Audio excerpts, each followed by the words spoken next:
Lumabas ka na, Serika. May nahuli na ba?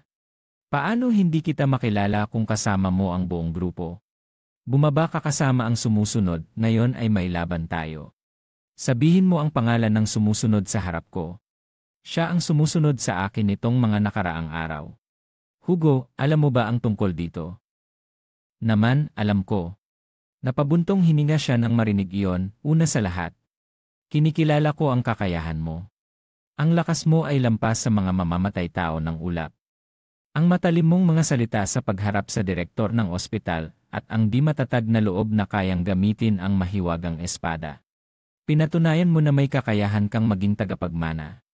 Pero kung magpapatuloy ka ng ganito, tiyak na magkakaroon ng problema. Maraming makapapansin ng kahina-hinalang kilos mo tulad ng nangyari ngayon. Pakinggan ko ang babala mo. Pero hindi ko tatanggapin na lokohin ako na parang tanga. Kung may mangahas na manakit sa mga malalapit sa akin tulad ng nangyari kanina, hahanapin ko sila at dudurogin. Hahaha, ganoon ba? Iniisip niya. Ibig sabihin ay ipagtatanggol niya ang mga mahal niya ng buong puso. Pero sige, bilang tagapagmana, maaari mong gawin ang gusto mo. Aalis na ako, hindi ito ang estilo niya. Huwag kalimutan ang tungkol sa taong iyon. Si Barreto at ang gulo ay ako na ang bahala. Naku, medyo nag-aalala ako sa kanya. Ano ba ang balak ninyo? Gusto niyong patayin ako? Kung ganoon, napakabait niyo na. Huwag niyong isipin na mapapaniwala ninyo ako. Hindi ako magsasalita, sabihin mo na lang diretsyo. Ikaw ba ay Kanlin Diego, ang pinakamalapit na tauhan ni Ascho? Alam ko na ang tungkol sa iyo, paano ko makakalimutan? Lagi kang sumusunod kay Ascho. Siya rin ang matalik na kaibigan ni Ascho at ako noong nakaraang panahon. Mukhang delikado siya sa ibang paraan, kahit patayin mo siya ngayon. Wala nang problema. Pero siya ay tauhan ni Ascho, ang salot na yon. Inabot niya ang kamay at sinimulang pigilan ang mga kakayahan. Malay mo ay magagamit ko siya sa plano ko.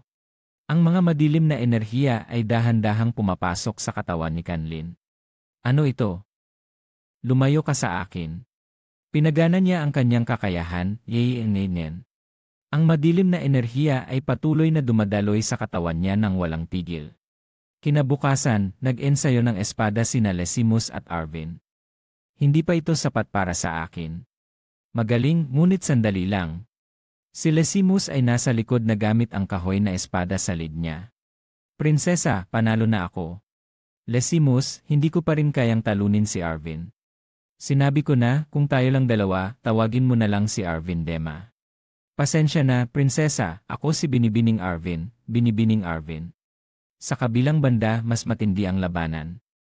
Mukhang mahigpit ang pagsasanay doon. Sa kabilang banda, mas matindi ang labanan. Mukhang mahigpit ang pagsasanay doon.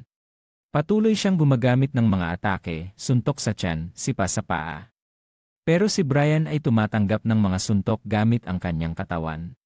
Medyo matatag siya kumpara sa mga kasama niya dati. Malakas ang kanyang katawan. Tiyak na magiging kapaki-pakinabang siya sa hinaharap. Sinabi niya, hindi na kaya ni Brian.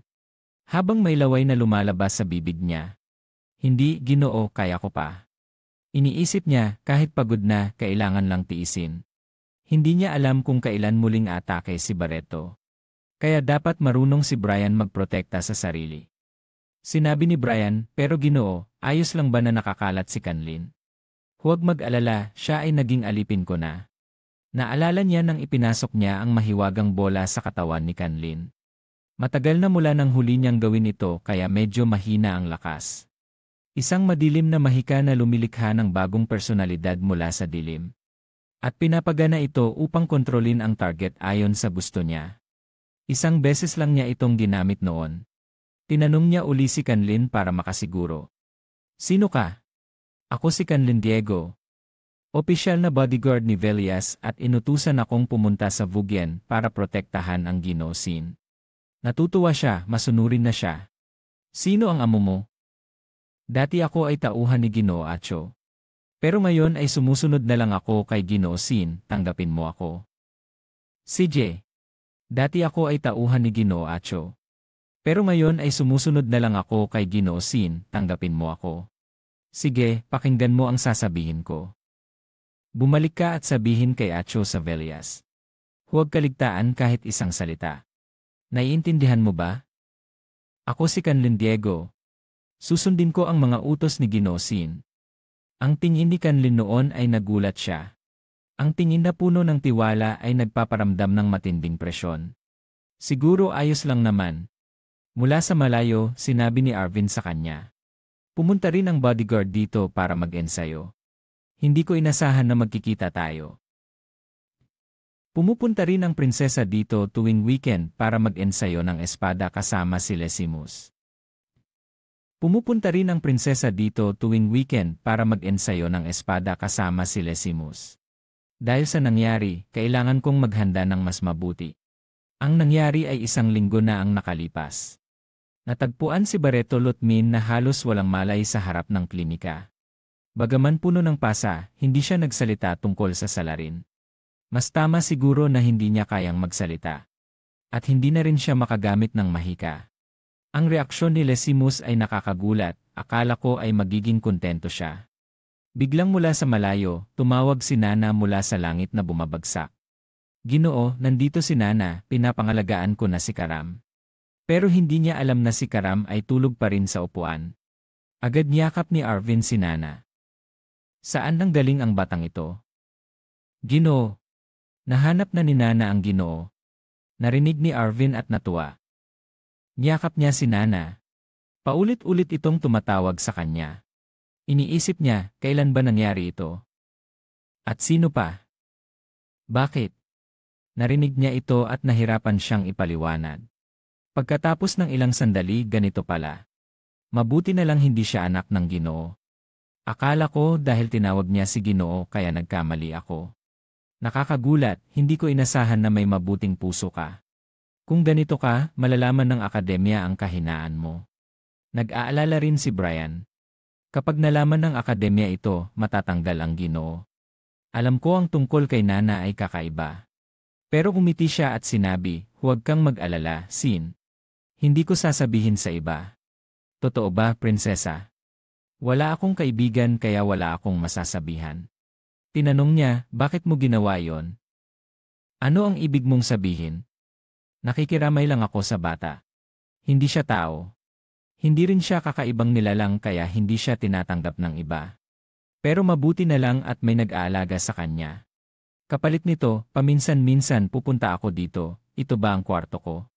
Pagkatapos niyang sabihin, nahihiya siya at namula ang mukha. Hindi niya matitigilan ang pagtitig sa kanya.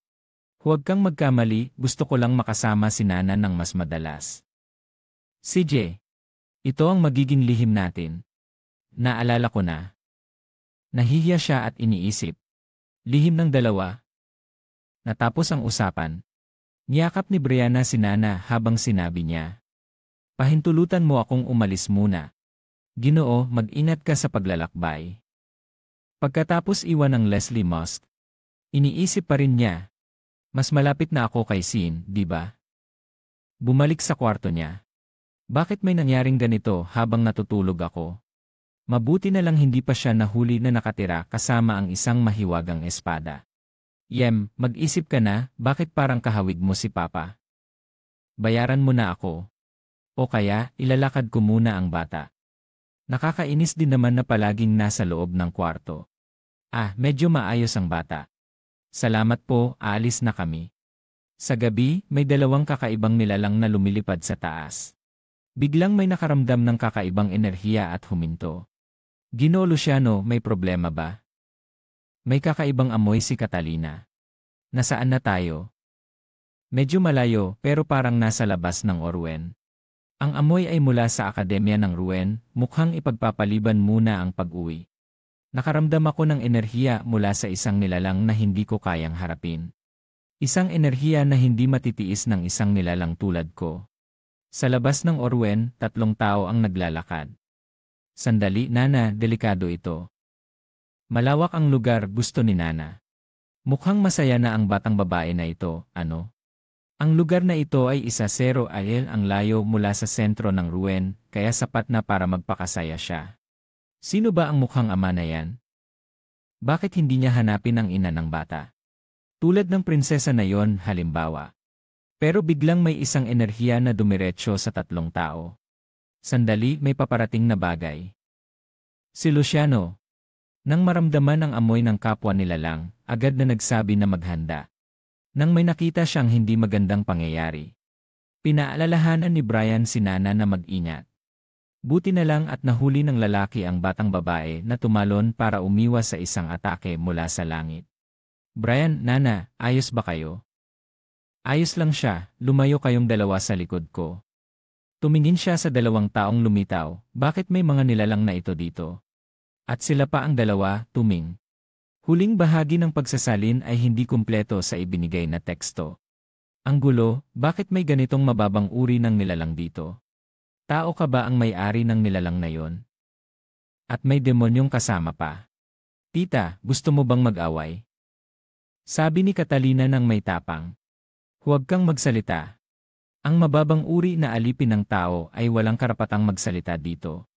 Gusto mo bang mamatay? Nangahas ka ba? Pero pinigilan siya ni Luciano. Tumigil kayo, wala akong interes sa inyo. At ayoko ring mag-aksaya ng lakas para sa mga mababang nilalang. Pero kailangan niyong ibigay ang nilalang na yon sa akin. Half human, half lineage, karapat. Hindi, ano ang sinabi mo? Sabi ko sa'yo, hindi, ang duwag na dwarf na yon. Umiti siya ng malakas na tawa. Pagkatapos, isang sibat ang inilunsad diretsyo sa kanya. Nag-alala si Brian at sumigaw, Ginoo, ayos ka lang ba? Tumakbo ka na dito. Ginoo, at naisip niya na maganda rin ang bagay na ito. Agad siyang lumipad pataas, may hawak na sibat. Ito ang dahilan kung bakit tinatawag namin kayong mababang uri ng nilalang. Ginamit din niya ang apoy na anyo ng. Nang makita ito, nag-alala si Catalina at sinabi, ang lakas ng sibat na yon. Kay Liu ito, hindi inaasahan na maraming sorpresa ngayon. Ngunit siya ay isa pa ring duwag na tao lamang. Pagkatapos, isang sibat ang inilunsad diretsyo sa kanya. Sunod-sunod ang mga atake, nagdulot ng libu-libong sugat sa akin. Halos mamatay na ako. Huling nakita niya si Catalina. Lalong tumitibay ang depensa niya. Nasira ang depensa ko sa isang suntok lang. Paano niya ito nagawa? Ginamit din niya ang apoy na anyo ng tatlong sibat. Isang demonyong nagbabago ng anyo. Nang makita ito, nag-alala si Catalina, kanino ba ang lakas na yon? Kay Liu ito, hindi inaasahan na maraming sorpresa ngayon. Pero tao pa rin siya. Hindi pa siya nakalipas ng 100 taon. Hindi siya makakagawa ng ganoong lakas. Nang makita ito, nag-alala si Catalina, kanino ba ang lakas na yon? Kay Liu ito, hindi inaasahan na maraming sorpresa ngayon.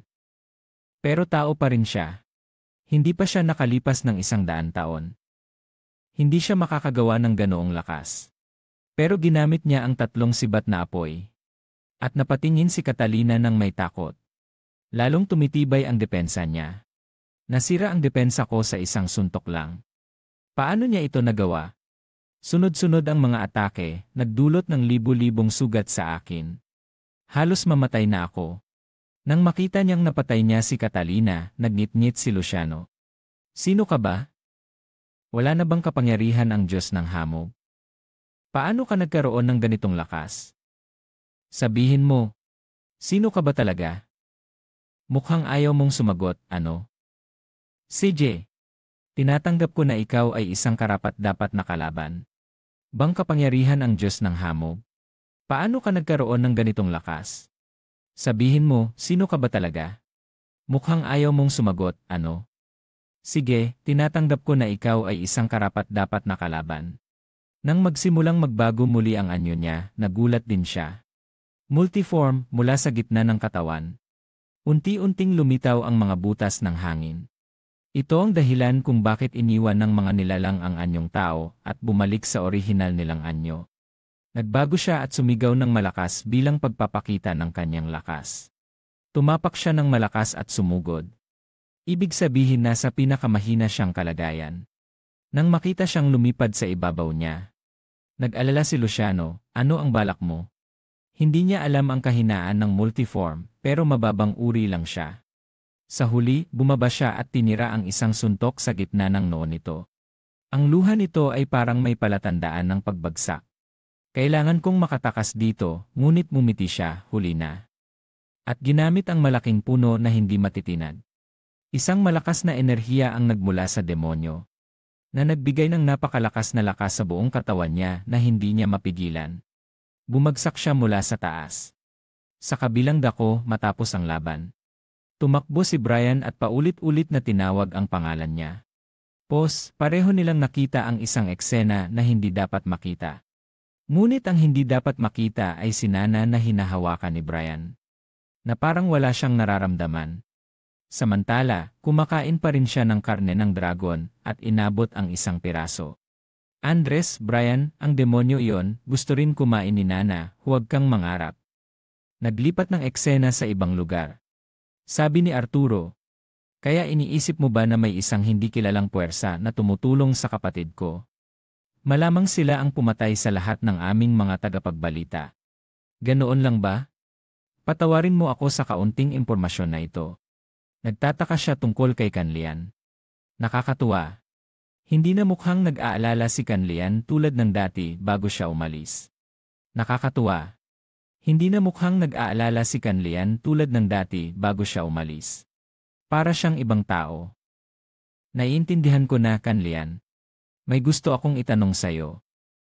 Nang marinig ito, tila nagmamadali ang mga mata ni Kanlian. Iniisip niya na ito ay isang pagsubok. Nagsimula siyang magduda sa sarili. Pinagsama-sama ni Kanlian ang mga kamay sa dibdib. Ang malamig na liwanag ng lumen din ay sumisilay. Nang makita ito, umiti si Achitro, masaya ako sa sagot mo, Kanlian. Huwag kang magkamali, porma lang iyon, maaari ka nang umalis. Habang naglalakad si Kanlian, iniisip niya na kailangan niyang maging mas maingat. Lalo pang lumaki ang kanyang pagdududa, baka hindi na siya makaligtas dito. Hindi siya magiging hadlang kay Ginoong Sin. Ngunit nang buksan niya ang pinto, biglang may isang clone na lumitaw. Ang batang babae na ito ay ang katulong ni Ginoong Sin. Umiti si Emilia at sinabi, "Kumusta? Ano ang ginagawa mo rito?" Hinawakan ni Achitro ang balikat niya mula sa likod, ako ang tumawag. "Ang pangalan mo ay Emilia, tama ba?" "Ginoo, maaari mo ba akong tulungan?" Sa susunod na araw, sa isang lugar, nawala na sina Lucio at Catalina. Ginamit nila ang banal na mahika sa labas ng lumen at iyon ang tanging bakas na nahanap namin tungkol sa kanila. Pero ang problema, sila ay nasa antas 8 bituin pataas. Nakita mo na ang mga kristal ng mahika nila ay nagwasak na. Nangyari lang ito sa gitna ng labanan. Ibig mo bang sabihin na ang pumatay sa 2 nilalang ay gumamit ng mahika para burahin ang lahat ng ebidensya? At para magawa iyon, kailangan ng kapangyarihan ng elementong kadiliman. At ang tanging makakapatay sa 2 iyon ay si Condeo Quigiao. Pero wala siyang kapangyarihan ng elementong kadiliman. Ibig sabihin, may ika-4 na panig na hindi pa natin alam. Sa ngayon, ang pinaghihinalaang tao ay si Cyan Batlo. Ang tanging gumagamit ng elementong kadiliman sa Royal Academy. Maraming nagsasabi na nakaligtas siya sa labanan kay Tai Long sa frontline. Kaya maaaring may kinalaman siya sa pagkamatay ni Renan, Chris Min, at Dick German and Boss. Dahil pareho silang nagtulungan para magdala ng mga gamit at materyales para sa eksperimento. May kaugnayan ba ang mga ito? Mukhang kailangan nating obserbahan ng mabuti. Sinubukan ni Lunar Brain River na ialay ang apo niyang babae kay Cyan Batlo. Lumipat ng eksena sa dormitoryo ng Royal Academy. Hawak ni Arvin ang isang birthday cake. Isang espesyal na cake na gawa mismo ng chef sa palasyo. Masarap ito, Nana, nakita ni Nana ang mga kumikislap na mata. Wow, gusto ko ito, kain ng kain, marami pa. Si Andres ay nakaupo sa malayo at bahagyang ngumiti. Ang lahat ay masaya talaga. Sa mga susunod na panahon, kailangan niyang mamuhay ng mas tahimik. Kung mahahanap ng mga iyon si Nana, muling sasalakay sila. Ito na naman ang pag-atake. Walang sinuman ang dapat humawak sa sarili nating tao. Dahil napagpasyahan na. Sa buhay na ito, mamumuhay na lang para sa sarili at tiyak na sisirain ang plano ng tarantadong iyon. Sino ang tumingin sa kanya? Cyan, may problema ba? Kitang-kita sa mukha mo ang saya. May ilang magagandang ideya lang ako. Lumipat ang eksena sa hardin ng mansyon ng angkan ng Vode. Matagal na kitang hindi nakita. Ayos ka pa rin ba? Ay, ito si Severo Dakilang Prinsip. Ano ng balita, iyong sa kanyang kagalang-galang, Your Majesty? Hanggang kailan mo balak manatili sa mansyon na ito? Narinig ko na may lakad si Alisa na kailangang lumayo sa bahay. Sa totoo lang, nag-aalala ako para sa kanya. Hindi ko alam kung nasaan o ano ang ginagawa ni Alisa ngayon. Nag-aalala ka ba? Hindi ba't nag-aalala ka na baka maagaw niya ang posisyon mo? Agad nagbago ang ekspresyon ng lalaki. Hindi dapat ganito ang pagsasabi. Hindi ba? Kapatid tayo, kaya walang dapat itago. At ito, ang kapatid mo ay si Sayan, tama ba? Interesado ang aking ama sa kanya. Hanggang sa gusto na niyang ipakasal siya kay Arin. Hindi ko maintindihan kung bakit pinipilit ng matandang iyon na protektahan ang inutil na apo niyang babae. Huwag kang magalit, mas marami ang atensyon at kapangyarihan ng batang iyon. Mas makakatulong ito sa atin. Gusto ko ang paraan mo ng pag-unawa sa akin. Gusto mo ba ng isang baso? Hindi ko pa nakikita ang ganitong uri ng sundalo dati. Siya ang perlas na nakuha ko habang naglalakad sa slum. Mukhang nahanap na natin ang pinakamahalagang perlas. Umiti ang lalaki at nagpakilala, ako si Bertoleon. Ikinararangal kong makilala ka. Lumipas ang 2 taon. Sinikap kong magtago hanggat maaari at inayos ang buhay eskwela nang bumalik si Alisa. Mabilis na kumatok ang pinto. Matagal na tayong hindi nagkita. Ahaha! Masaya ba ang biyahe? Siyempre. Bumisita ako kay Freyna. Freyna! Hindi iyon lugar na tinatanggap ang mga tao. Tama. Kaya 1 taon akong naghirap para makapasok. Pero gusto kong malaman ang kahulugan ng pagkakaisa na sinabi ng guro. Sabi niya, doon ko makokontrol ang aking paglago kaya kailangan kong hanapin kung saan ako nababagay. Mukhang malinaw na ang isip mo. Sasali ako sa Order of the Light Knights. Susundan ko ang landas ng aking angkan. Siyempre, may kailangang magpatuloy. Nag-aalala rin ako para sa mga kapatid ko sa bahay. Lalo na si Sang. Kahit mahirap ang bata. Napangiti ang lalaki. Bakit ka napapangiti? Si Sang mahirap. Nakakatawa naman. Nakakatawa. Sobra na yan. Nang marinig ang pamilyar na boses, agad lumingon si Alisa. Si Sang ba yun? Ngumiti siya. Ate, miss na miss kita. Pagkatapos ay lumabas silang dalawa sa bakuran. Malaki na ang pagbabago mo. Ngayon, kasing taas mo na ako. Siguradong lalampas ka pa sa akin balang araw. Nagbiro siya. Baka naman ako ang lumiliit. Tama na yan. Hulyo 2, 1988. Hindi ko pa rin nakakalimutan ang araw na yon sa nakaraang buhay. Hulyo 2, 1988. Hindi ko pa rin nakakalimutan ang araw na yon sa nakaraang buhay. Iyon ang huling araw na nakita ko siyang buhay. Habang naglalakad si Alisa, tinanong niya siya, bakasyon na, hindi ka ba uwi? Kung uwi man, ikaw lang ang tatanggap sa akin. Wala nang iba. Wala talaga. Kaya pala 2 taon kang hindi umuwi. Maraming dahilan. Una, nandyan si ako. Panglawa, ang ginang na laging sumusubaybay sa akin. Pero ayaw kumilos ng tatay kaya parang pagpapakamatay ang pag-uwi. Bago ako magtapos, hindi na ako babalik. Tinanong niya siya. Malapit ba kayo ni Granto? Wala naman. Bakit mo nasabi? Alam mo naman kung paano siya tratuhin ako. Minsan, muntik na niya akong patayin. Natahimik siya. Ano? Si Briano na ang tumayo mula sa malayo at nagsalita. Maaari akong magpatunay. Siya ang bodyguard mo, Briano Kendrick.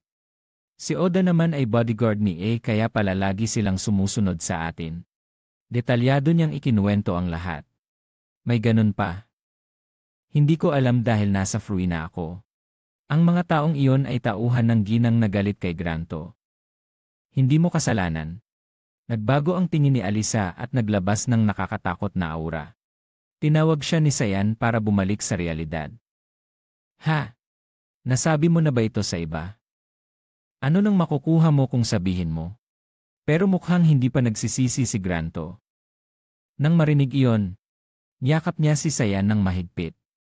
Hindi mo kailangang pigilan ang sarili mo, Sayan.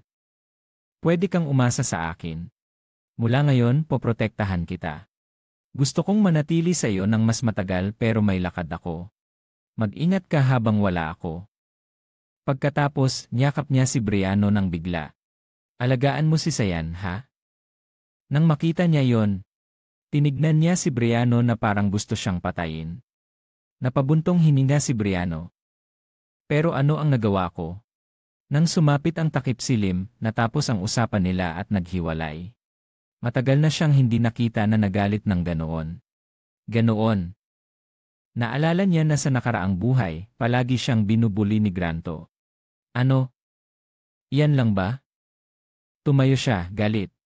Tama na, panalo ka na. Pero kahit anong sabihin niya, palagi siyang binubugbog hanggang sa masiyahan.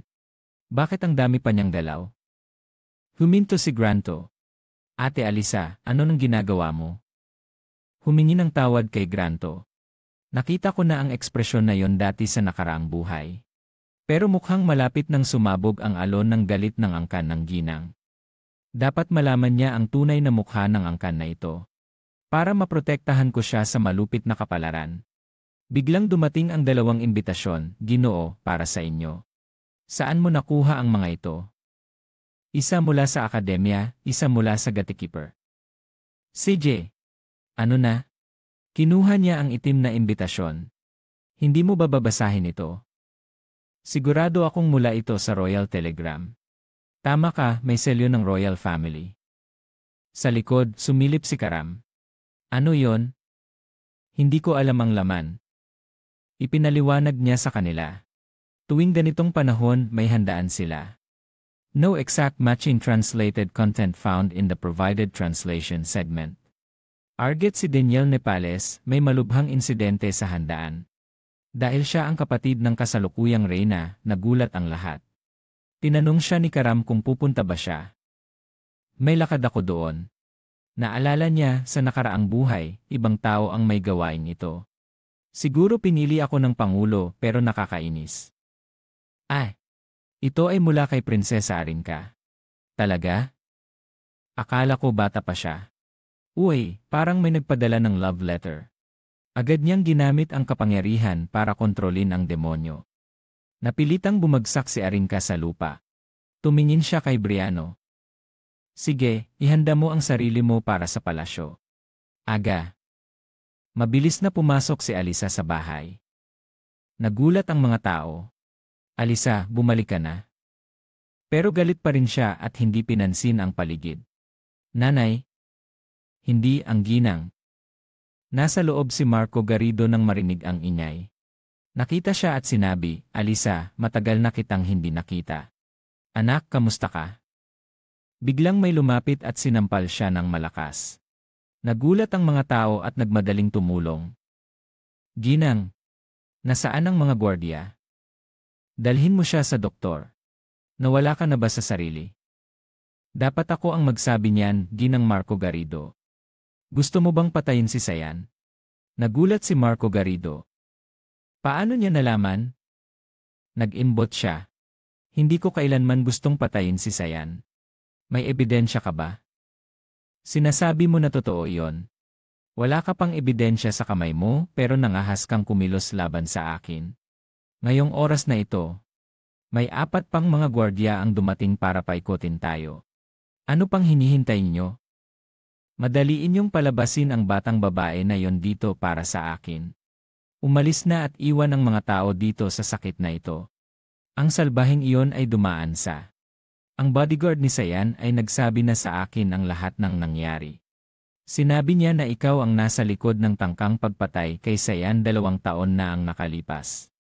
Akala mo ba sapat na ang katahimikan ni Sayan para makaligtas ka sa kasalanan? Kaya mo bang pakinggan ang mga salita ng mga mabababang nilalang na iyon pero ayaw mong maniwala sa akin? Nais mo bang mag-alsa? Tumahimik ka, Ginang Margarita. Isasabi ko ang lahat ng ito sa aking ama. Maghanda ka na. Tumingin siya ng may galit na mata, sigurado kang mamamatay ka ngayon. Na ito, may 4 pang mga gwardiya ang dumating para paikotin tayo. Ano pang hinihintay niyo? Madaliin niyong palabasin ang batang babae na yon dito para sa akin. Ang mga lalaki ay sumugod, bastos na yon, binibini. Mabilis na may isang lalaki ang sumipsip ng bola. Nakita yon, umiti lang siya sa kanya. Ha? Iniisip mo ba na totoong iniligtas ni Briano si Sayan? Angga. Ngunit siya ay nag-isa na nakipaglaban sa 6 na opisyal na kabalyero. Kung hindi dahil sa bodyguard na si Briano Kendrick. Wala na si Sayan sa mundong ito. Tumingin siya ng may galit na mata, sigurado kang mamamatay ka ngayon. Umalis na at iwan ang mga tao dito sa sakit na ito. Ang salbahing iyon ay dumaan sa maraming bagay ngunit hindi pa rin nagiging matalino. Hindi pa kialam ni Ginoong Williams sa batang iyon. Matapos maikwento ang buong kwento, tahimik na sumagot si Williams. Alam ko na gusto niyang patayin si Sayan. Ano ang problema? Ano ang ibig sabihin ng ama? Ang anak ng ama ay muntik ng mapatay, ngunit ganoon lang ang sinabi ng ama. Hindi ko nais magpaliwanag, ngunit hanggat maayos si Sayan, ayos lang. Kaya mo bang pakinggan ang mga salita ng mga mabababang nilalang na iyon, pero ayaw mong maniwala sa akin? Nais mo bang mag-alsa? Tumahimik ka, Ginang Margarita. Isasabi ko ang lahat ng ito sa aking ama, maghanda ka na. Nakita yon, umiti lang siya sa kanya. Ha, iniisip mo ba na totoong iniligtas ni Briano si Sayan? Ang gago na iyon ay isang tagalakad lang sa grupo ng mga kabalyero. Nang marinig niya yon, tila nanlumo siya. Ibig sabihin ba ng ama na si Sayan ang nagwagi laban sa kanila? Hindi ko pa lubos na nauunawaan ang batang iyon, hindi ba? Kunin mo ito. Pagkatapos ay iniabot sa kanya ang isang pulang sulat. Ano ito, ama? Imbitasyon sa isang pagtitipon ng pamilya Maharlika. Hindi ako makakapunta kaya ikaw ang pupunta sa halip ko. Pumunta ka roon at mag-relax ng kaunti. Huwag mo nang alalahanin si Sayan ng sobra. Mas malakas ang batang iyon kaysa sa iniisip mo. Huwag mo nang alalahanin si Sayan ng sobra. Mas malakas ang batang iyon kaysa sa iniisip mo. Kailangan ko nang bumalik sa kampo. Umalis siya. Iniwan siyang nakatunganga mag-isa. Habang lumalabas, palagi niyang iniisip. Hindi ko na kailangang alalahanin siya. 13 taong gulang pa lang ang bata. Ngunit sa sandaling iyon, may isang tinig na tumawag, binibini Alisa. Tumingin siya, ang mga mata ay muling naging maliwanag at masaya. Cecilia, maligayang pagbabalik, binibini Alisa. Pagkatapos ay tumakbo papalapit at niyakap siya ng umiiyak. Saan ka nawala ng matagal? Hindi ka na nagpadala ng lakad lang sa grupo ng mga kabalyero. Nang marinig niya yon, tila nanlumo siya. Ibig sabihin ba ng ama na si Sayan ang nagwagi laban sa kanila? Hindi ko na kailangang alalahanin siya. Tara na, magpalipas tayo ng oras ng kaunti. Hindi ko na kailangang alalahanin siya. Mas malakas ang batang iyon kaysa sa iniisip mo. Kailangan ko nang bumalik sa kampo. Umalis siya, iniwan siyang nakatunganga mag-isa. Habang lumalabas, palagi niyang iniisip. Hindi ko na kailangang alalahanin siya. 13 taong gulang pa lang ang bata. Ngunit sa sandaling iyon, may isang tinig na tumawag, binibini Alisa. Naging maliwanag at masaya. Cecilia, maligayang pagbabalik, binibini Alisa. Pagkatapos ay tumakbo papalapit at niyakap siya ng umiiyak. Saan ka nawala ng matagal? Hindi ka na nagpadala ng kahit isang sulat sa akin. Pasensya na. Ang mataas na ranggong kabalyero sa grupo ng mga kabalyero ng liwanag. Si Cecilia de la Cruz. Siya ang malapit na katulong, guro sa espada, at kaibigan ko. Tara na, magpalipas tayo ng oras ng kaunti. Magpalipas ng oras. Sumama ka sa akin. Lumipat ang eksena sa lalaki. Nang 3 sila ay nasa loob ng karwahe. Ang mga mata ni Nana ay kumikislap habang nakatingin sa labas ng bintana na may mga bulaklak. Ngunit ang buntot ay patuloy na kumikilos ng masaya. Si Nana yon. Nana, itago mo ang buntot mo. Pagkatapos ay pumikit si Nana at sinubukang mag-concentrate. Ang ibang bahagi ng katawan ay agad na nawala o lumitaw. Tada, ngumiti siya, ganoon ba? Mas nakatago na ang mga bahagi. Ngayon ay mas ligtas ng ilabas ang batang babae. Ngunit naaalala pa ba ni Nana ang itinuro ko? Siyempre, Ginoong Saihan. Ako ang katulong mo, si Nana. Ngunit may pakiramdam pa rin siyang nag-aalala. Parang may mangyayaring masama sa batang iyon. Sobrang sigla niya. Ngunit biglang may malakas na ingay sa labas na nakakuha ng pansin niya. Ano yon? Ito ay isang grupo ng mga tulisan. Mga lalaking may malalaking peklat sa katawan. Isang grupo ng mga tulisan.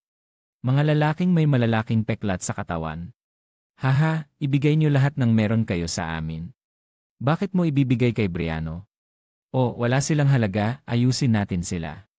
Ginang ba, ano ang nangyayari? Wala naman. Ilang mga peste lang. Sa labas, isang tabak lang ang ginamit ni Briano para patayin ang pinuno ng mga tulisan. Ang ibang grupo ay agad na sumugod para maghiganti. Mamatay ka, tatanggapin mo ang aming paghihiganti. Hindi nagtagal, ginamit ni Briano ang sunod-sunod na pag-atake ng tabak. Tinaboy ang mga tao papunta sa ilog ng ginto. Matapang na pinuri ni Briano ang sarili. Hindi na mahina si Briano gaya ng dati. Mas malakas na siya ngayon. Habang medyo mayabang, pinaalalahanan niya ang sarili. Tapos na, balik na tayo sa pagmamaneho. Ginoo, darating ako agad. Sa ibang lugar, ito ang listahan ng mga bagong bisita sa pagtitipon. Salamat, mas marami ang inimbitahan kaysa dati. Dapat ba nating ipagpaliban ang plano? Hindi, ngayon ang tamang panahon. Ang kaso ni Amado Nepales ang dahilan ng pagmamadali. Sumagot si Serica, may sakit na siya mula pa noon. Isang pervert na gumagamit ng kapangyarihan laban sa mga babaeng may asawa. Kaya't malapit na siyang mamatay. At ito ang aking kasintahan, ano? Pagkatapos ay napansin niya ang isang babae sa listahan. May batang ito rin pala, ano ba? Isang bihirang henyo na may elemental stats na 20%. Ngunit dahil sa kalusugan, hindi siya makapag-aral ng marami. Anak ni Regan Sinaraver, pangulo ng guild ng mga salamangkero garam, buwan, ulan, ilog. Hindi kailanman lumalabas ang batang ito sa publiko. Pero bakit siya dadalo sa pagtitipon? Mukhang sinabi ng pangulo na dumalo siya. Ano?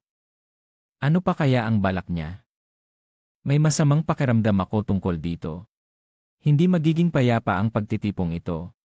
Nang huminto ang tatlo sa isang maliit na kalye. Si maliit na Nana ay tumakbo ng mabilis, malawak ang mga kalsada dito. Hindi napansin ni Nana, aksidenteng natamaan niya ang tao sa harap. Malambing, agad siyang sinita, "Hoy, sino ka? Mag-ingat sa paglakad." Pasensya na po. Pagkatapos ay tumingin siya ng may malambing na mata. Haha, ayos lang, binibini. Nakita yon, itinuturo ni Nana ang lalaki. Ginang ba, mabait ang mga tao dito? Hindi, lumayo ka sa lalaking yon. Nakalimutan kong hindi pa alam ni Nana ang tungkol sa mundong ito. Hindi maganda, kailangan kong turuan si Nana na mag-ingat sa mga estranghero. Ngunit biglang nag-alala si Briano. Ginoo, ang mga mata ni Nana. Nag-alala siya, putang ina. Bakit may kakaibang kulay ang mga pupil? At naglalabas pa ng kakaibang aura, may makakakita kay Nana. Nakita niyang gutom si Nana, sinabi niya kay Briano. Dalhin mo si Nana sa isang restoran agad. Ginoo. Hindi niya maintindihan, gutom lang ba yon?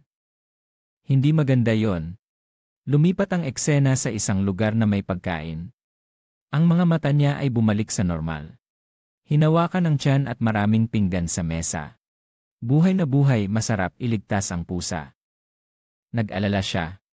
Mabuti na lang at may dala siyang maraming pera. Mahirap talaga mag-alaga ng bata. Ngunit biglang may lumipad na asul na aura sa paligid. Ang aura ay isang babae na lumapit sa kanya, ikinagagalak na makilala siya. Ikaw si Sayan Bode. Nagulat siya, alam niya ang pangalan niya. Pero sino ka? Pwede ba akong umupo sa tabi mo sandali? Hindi mo pa nasasagot ang tanong ko. Ang pangalan ko ay Lunarv, sa Akademya 52, kapareho ng akademya mo. Lunarv, pamilyar ang pangalan na yon. Sabi niya, hindi ako interesado sa mga akademya na hindi ko kasama kaya hindi kita kilala. Siyempre, para sa isang sikat na tulad mo, isa lang akong simpleng babae. Nakita ni Nana na may kausap ang ama niya kaya tinanong. Briano, kaibigan ba yon ni Papa? Hindi ko alam. Pero hindi sila mukhang magkaibigan. Sabi ni Lunarv habang tinitingnan ang dalawa. Napaka-close ng bodyguard at katulong mo. Pati na rin ang pagkain ng magkasama. Mukhang mali ang mga chismis kasi mukhang mabait ka naman. Sagot niya kay Kuala, anong saya sa pagkain ng mag-isa. Pagkatapos ay tumingin siya sa babae na tila papalapit para purihin siya. Ano ang layunin niya sa paglapit? Tinanong ng babae, pupunta ka ba sa Kapitolyo para sa pagtitipon? Paano mo nalaman? Palapit siya ng palapit sa lalaki. Isang taong hindi pa nakalabas ng akademya ay pumunta dito, ano pa ang dahilan? Napakaganda, magkikita tayo doon dahil inimbitahan din ako. Nakatanggap din siya ng liham na yon. Kaya parang kabilang siya sa mga maharlika. Pagkatapos ng usapan, tumayo siya, pansamantala munang magpaalam ngayon. Sayang naman pero kailangan ko nang umalis. Huwag mo akong kalimutan ha. Ang buong pangalan ko ay Buwan, Ulan, Ilog. Alam mo na ba kung sino siya? Ang buong pangalan ko ay Buwan, Ulan, Ilog. Alam mo na ba kung sino siya? Buwan, Ulan, Ilog. Ang anak na babae ni Regan Sinaraver. Ang pinuno ng samahan ng mga salamangkero na si Garam. Posible bang siya ang ipinadala ng matandang baliw na iyon? Sa posisyon niya, namatay ang babaeng iyon habang nasa akademya pa at bata pa. Ngunit hindi malinaw kung ito ay dahil sa kahinaan ng posisyon o dahil sa sobrang dami ng malupit na eksperimento na isinagawa sa kanya ng organisasyon. Bakit niya isinasangkot ang mga taong hindi pa niya nakikilala? Nakakabaliw, ibig sabihin unti-unti nang nagbabago ang hinaharap. Bakit lahat ito nangyayari sa mismong araw ng pagtitipon? Sa araw ding iyon ang kaganapan ng madugong pagtitipon sa ibang lugar. Si Arin ay nag-aayos ng kanyang makeup. Pagkatapos ay nagtanong ng mahiyain, Lassie Musk, kumusta ito? Bagay ba ito sa akin? Itinaas ni Lassie Musk ang kanyang mga kamay bilang tanda ng pagsang-ayon. Napakaganda Nixin, kagalang-galang na prinsipe. Mula nang una kitang makita hanggang ngayon. Hindi ko pa kailanman nakita ang isang taong kasing ganda nito. Ngunit sa loob ng puso ni Lassie Musk, para siyang umiiyak ng tahimik. Siya na ang sumubok ng maraming damit. Patawarin mo ako. Hindi pwede, tingin ko hindi ito angkop. Naman, tiyak na magugustuhan ito ni Ginoong Sean. Nang mabanggit ito, namula ang mukha ni Arin. Tita, paano niya ito nalaman? Huwag kang magpanggap, siya na ang nagpadala ng imbitasyon sa kanya. Iyon ay, tama na, kagalang-galang na prinsipe. Sinabi ni Prinsesa Lunel na ibigay ko sa iyo ang isang regalo. Sinabi niya na bagay ito sa prinsesa. Ibinigay ba niya sa iyo ang regalo? Totoo ba? Nang buksan niya ito, isang kwintas na may mga hiyas ang nakita. Napakaganda, sigurado akong magugustuhan ito ni Ginoong Sean. Hindi, sinabi ko na hindi ko siya gusto. Nang dumating ang gabi at naroon na ang lahat. Ang mga dumalo ay mga maharlika na nag-uusap-usap. Ang mga dumalo ay mga maharlika na nag-uusap-usap. Kasama rin ang mga gwardiya na mahigpit ang pagbabantay sa palasyo. Nakatayo rin siya sa isang sulok, nagmamasid sa paligid. Marami ang tao, pero hindi ko pa nakikita ang aking target. Biglang may nakita siyang isang pamilyar na tao na lumalapit sa kanya. Kellen, kung nandito ka na, dapat nandyan din si Achtrow, di ba? Kasalukuyan siyang kasama ni Prinsipe Lunel. Pero may dapat akong iulat kay Araw muna. Ano yon? Maaari bang umalis si Araw sa pagtitipon? Iniisip ko, baka may kinalaman ito sa misyon ng paglilinis. Ano na? May nangyari ba? May masamang kutob ako. Maraming tao, kasama si Araw, ang malalagay sa panganib. Inutusan ako ni Achtrow na umalis sa palasyo bago magsimula ang pagtitipon. Sinabi ni Araw na may inihandang maliit na kaganapan. Nang marinig niya ito, hindi siya makapaniwala. Kung si Achtrow Lee ang nasa likod ng pagtitipon na ito, ayokong masaktan si Araw kaya. Naiintindihan ko na maaari kang umalis. Ayos lang ba si Ginoong Araw? Naman, pero maaaring siya ang nasa panganib kaya magmadali ka. Ginoo, ayusin ni Araw. Napangiti siya sa sarili. Maliit na kaganapan ba ito? Ang malupit na si Achtrow. Mukhang mas baliw siya kaysa sa iniisip ko, ang pag-ibig ni Karam ay lumitaw. Tita, ang inosenteng tao ba ay namatay na? Hindi naman, sa tingin ko siya ay kaakit-akit lang. Mas mahalaga na tapusin ko ang mga bagay na ito. Ginamit niya ang panghihikayat sa pag-iisip. Ang damit na yon ay bagay na bagay sa iyo, Pangulo. Ginamit niya ang panghihikayat sa pag-iisip. Panghihikayat sa pag-iisip. At siya ay sumagot. Dapat ba tayong magpatuloy sa misyon ng paglilinis? Sabihin mo ang dahilan, kakakuha ko lang ng impormasyon. Magiging dagat ng dugo ang bulwagan ng pagtitipon. Ang narinig niya ay nakakakilabot. Ano? Wala nang maraming oras, ipapaliwanag ko sa iyo mamaya. Kailangan nating suriin kung may halimaw dito. Sigurado ka ba? Mapagkakatiwalaan ba ang impormasyon? Kilala ko ng mabuti ang nasa likod nito. Ang kutob ko ay sigurado akong mangyayari ito. Pero ginagawa ko lang ito para siguraduhin. Ang kutob ko ay sigurado akong mangyayari ito. Pero ginagawa ko lang ito para siguraduhin. Mag-focus tayo sa target. Hindi. Ang pervert na fiant mo ay malapit ng mamatay. Paano mo nalaman na siya ang fiant ko? Sige, gagawin ko ang trabaho ko, ipaliwanag mo ng malinaw sa akin mamaya. Serika, narinig niya ang tinig at lumingon kay Alisa. Matagal na tayong hindi nagkita, bakit ka nandito? Dumating ako para magpalit ng kapaligiran lang. Nang marinig niya yon, nag-alala siya. Naku, madadala siya sa gulo. Hala, Serika ni Gritty. Naku, narito rin si Binibining Alisa. Mukhang makikita ko ang dalawang kilalang magaganda ngayon. Lalo siyang nag-alala. Nakakainis, mahirap nang umalis. Napakaswerte, narito rin ang target na lalaki. Yumuko ang taong ito, pahintulutan mo akong ipakilala ang sarili ko. Ako si Draenien Nefelis, pagkatapos ay ngumiti siya ng malalim sa dalawa. Sa kabilang banda, tinawag niya si Brian na lumapit. Brian, kailangan kitang tulungan sa isang bagay. Narito ako, Ginoo. Ako si Brian Kendrick, susundin ko ang lahat ng utos mo. Huwag mo nang gawin yon, sobra na. Naiisip niya na sobra na ang pagkahilig nito nitong mga nakaraang araw. Akala niya ay tunay na bodyguard na siya pagkatapos alagaan ang batang iyon. Mag-imbestiga ka sa mga tunel sa paligid ng palasyo para sa akin. Opo, ginagawa ko na yon. Napaisip siya, sobra ba ang pagkahilig niya? Pagkatapos nag-utos siya, sige, gawin mo, hindi kita pipilitin. Biglang nagulat si Brian, Ginoo, may tao sa likod. Ano? May nakatingin ba? Napansin niya ang enerhiya. Napaisip siya, sobra ba ang pagkahilig niya? Pagkatapos nag-utos siya, sige. Gawin mo, hindi kita pipilitin. Biglang nagulat si Brian, Ginoo. May tao sa likod. Ano? May nakatingin ba? Napansin niya ang enerhiya. Tumakbo si Brian papunta sa taong nagtatago. Hayaan mo akong patayin siya, sandali Brian. Tumalon si Brian para dakpin ang taong nagtatago ay. Ayos lang, Brian, kakilala natin siya. Ah, pasensya na. Sa ibang lugar, may isang tao na bumaba sa tunel mula sa itaas. Nang makarating siya, nakita niya ang mga taong naghihintay. Ngumiti siya. Panahon na, mga tauhan ko, magising na kayo. Sa tawag na yon, nagsimulang magbukas ng mga mata ang mga tao at kumilos.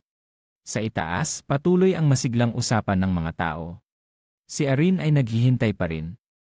Yenny, pinaghirapan kong imbitahan sila, pero wala pa ring dumating. Yenny, totoo iyon, may tumawag sa kanya mula sa malayo. Ikinagagalak kitang makilala, Prinsesa Arin. Ikaw ba si Luna Vren River? Estudyante sa 2nd taon sa akademya. Paano ko makakalimutan ang henyo ng kaharian ng Garam? Sa ngalan ng imperyo, maligayang pagdating sa pagtitipon. Mabait siya, sana matanto rin ni Sayan yon. Kilala mo si Sayan? Kahapon lang kami magkasama. Ang tingin niya ay tila may bahagyang inis. Kasama mo siya? Malapit ba kayo? Bigla niyang tinakpan ang kanyang bibig. Ay, nasabi ko ba ang dapat kong itago? Patuloy si Luna, tila tama ang hinala ko. Prinsesa Arin, may gusto ka kay Sayan, hindi ba? May gusto kay Sayan? Habang nag-uusap, may sumigaw na tao na nakakuha ng atensyon ng lahat. Ay, tawagin niyo ang mga gwardiya. Ang babaeng nagsalita ay pinatay agad ng isang taong nakaitim. Sa gitna ng karamihan, nagulat ang dalawang tao. Hindi posible, isang halimaw na ito ang nakapasok sa palasyo. Natakot ang mga tao nang makita ang halimaw. Ay, may halimaw! Nasaan ang mga gwardiya? Nakatingin ang halimaw sa kanya. Nakita na niya. Prinsesa, natuwa siya nang marinig iyon sa ibang lugar. Kumusta, ako ang anak ni Ginoong Saian, si Nana. Nagulat si Emily nang marinig iyon. Bumagsak sa pintuan ng langit. Mas bata at kakit-akit siya kaysa sa akin. Ginoo, iniwan ba ni Araw ako dahil sa babaeng ito? Hindi. Pero totoong dinala siya ni Achtro dito. Gustong-gusto ako ni Araw noon, binigyan pa niya ako ng trabaho. Nang marinig niya ito, nagmadali siya. Ano yon? Naalala niya noon. Oh, ngayon ay magiging alipin mo na ako. Opo, mula nang dumating si Saian sa akademya, napansin kong nag-iisa ka. Tama ba? Napansin kong nag-iisa ka, tama ba? Pero tinanggihan ko yon. Kailangan kong manatili dito hanggang sa bumalik ang Ginoo. Totoo ba? Pero dinala pa rin niya ako dito, kaya mukhang hindi pa siya sumusuko. Nang marinig niya yon, nagduda siya at sinabi kay Brian. Brian, delikado sa labas. Tulungan mo si Emily at Nana. Susunod ako, kailangan mo bang lumabas? Tama. Hindi pa dumating si Emily dito. Nang makita niyang sinusundan si Kellyn, alam na niyang may masamang balak ito. Pero subukan mong hawakan ako. Achtro. Agad niyang isinara ang pinto at lumabas. Malupit na Ginoo. Binigyan ako ni Achtro ng isang lugar dito. At marami pa, ibinigay ko ito kay Araw. Paano ko nakalimutan yon? Napakabobo ko talaga. Nakalapit na ako dito pero nakalimutan ko. Biglang naamoy ni Nana ang kakaibang amoy. Ano ang amoy na ito? Napansin ni Nana na parang may pagbabago sa kanyang mga mata. Sa loob ng gusali may mga sigaw ng takot. Narinig ni Achtro iyon at mumiti, nagsimula na, Prinsipe Luis Nyo. Na ang araw na ito. Salamat sa iyong pagsusumikap. Dumating na rin ang ating regalo. Si Boris ay kapaki-pakinabang din. Kailangan pa natin siya ng matagal para pabagsakin ang imperyo ng mga nilalang sa payapang ito. Panahon na para ipakita sa kanila kung ano ang nasa loob ng silid. Lahat, dito tayo magmadali at magkalat. Ang mga naiwan ay hayaan ang mga gwardiya ang humawak. Prinsesa, magmadali ka na rin at umalis muna. Ayos lang ako, kailangan ko munang ayusin ang lahat para sa lahat. Hayaan mo akong tulungan ka. Salamat, Luna. Samantala, ang lalaking iyon ay patuloy na sumasalpok kay Luis. Habang ang ibang mga sundalo ay papalapit. Patigilin siya. Sa anumang paraan, patigilin siya. Ngunit biglang may isang malupit na sigaw mula sa likuran na nagpalingon sa kanya. May isa pang nilalang pa ba? Ang lalaking ito ay nakasuot ng kaparehong damit, humuli ng isang bihag. Tulong! At may mga sigaw mula sa ibang bahagi. Tulong! At may mga sigaw mula sa ibang bahagi. Pinuno, Mandrake. Isang mataas na antas na halimaw. Bakit ang mga dambuhalang halimaw na nasa unahang linya ay nandito rin? Hindi natin kayang talunin ito. Lahat tayo ay malalagay sa panganib. Ngunit biglang isang galaw ni Serica ang humarang sa isang halimaw. Pagkatapos ay mabilis niyang sinabi sa lahat. Lahat, umalis na. Bilisan, ang pinuno ay nasa panganib pa rin. Isang guro ng akademya. Isang lalaking nakasuot ng itim ang nagtatangkang umatake kay Lino mula sa likuran. Isang lalaking nakasuot ng itim ang nagtatangkang umatake kay Lino mula sa likuran. Ngunit muli, ginamit niya ang mabilis na bilis para lumitaw sa likuran ng lalaking iyon. Isang talim na handang umatras. Ginamit ang bilis para patayin ang lalaking iyon sa isang kisap mata. Si Algel ay humugot rin ng espada. Hayaan niyo kaming ayusin ito dito. Sige, utos ng pinuno. Ang pinuno ay sumigaw ng malakas. Lahat, maghanda, lilipat tayo para gabayan ang mga tao sa paglikas. Bilisan.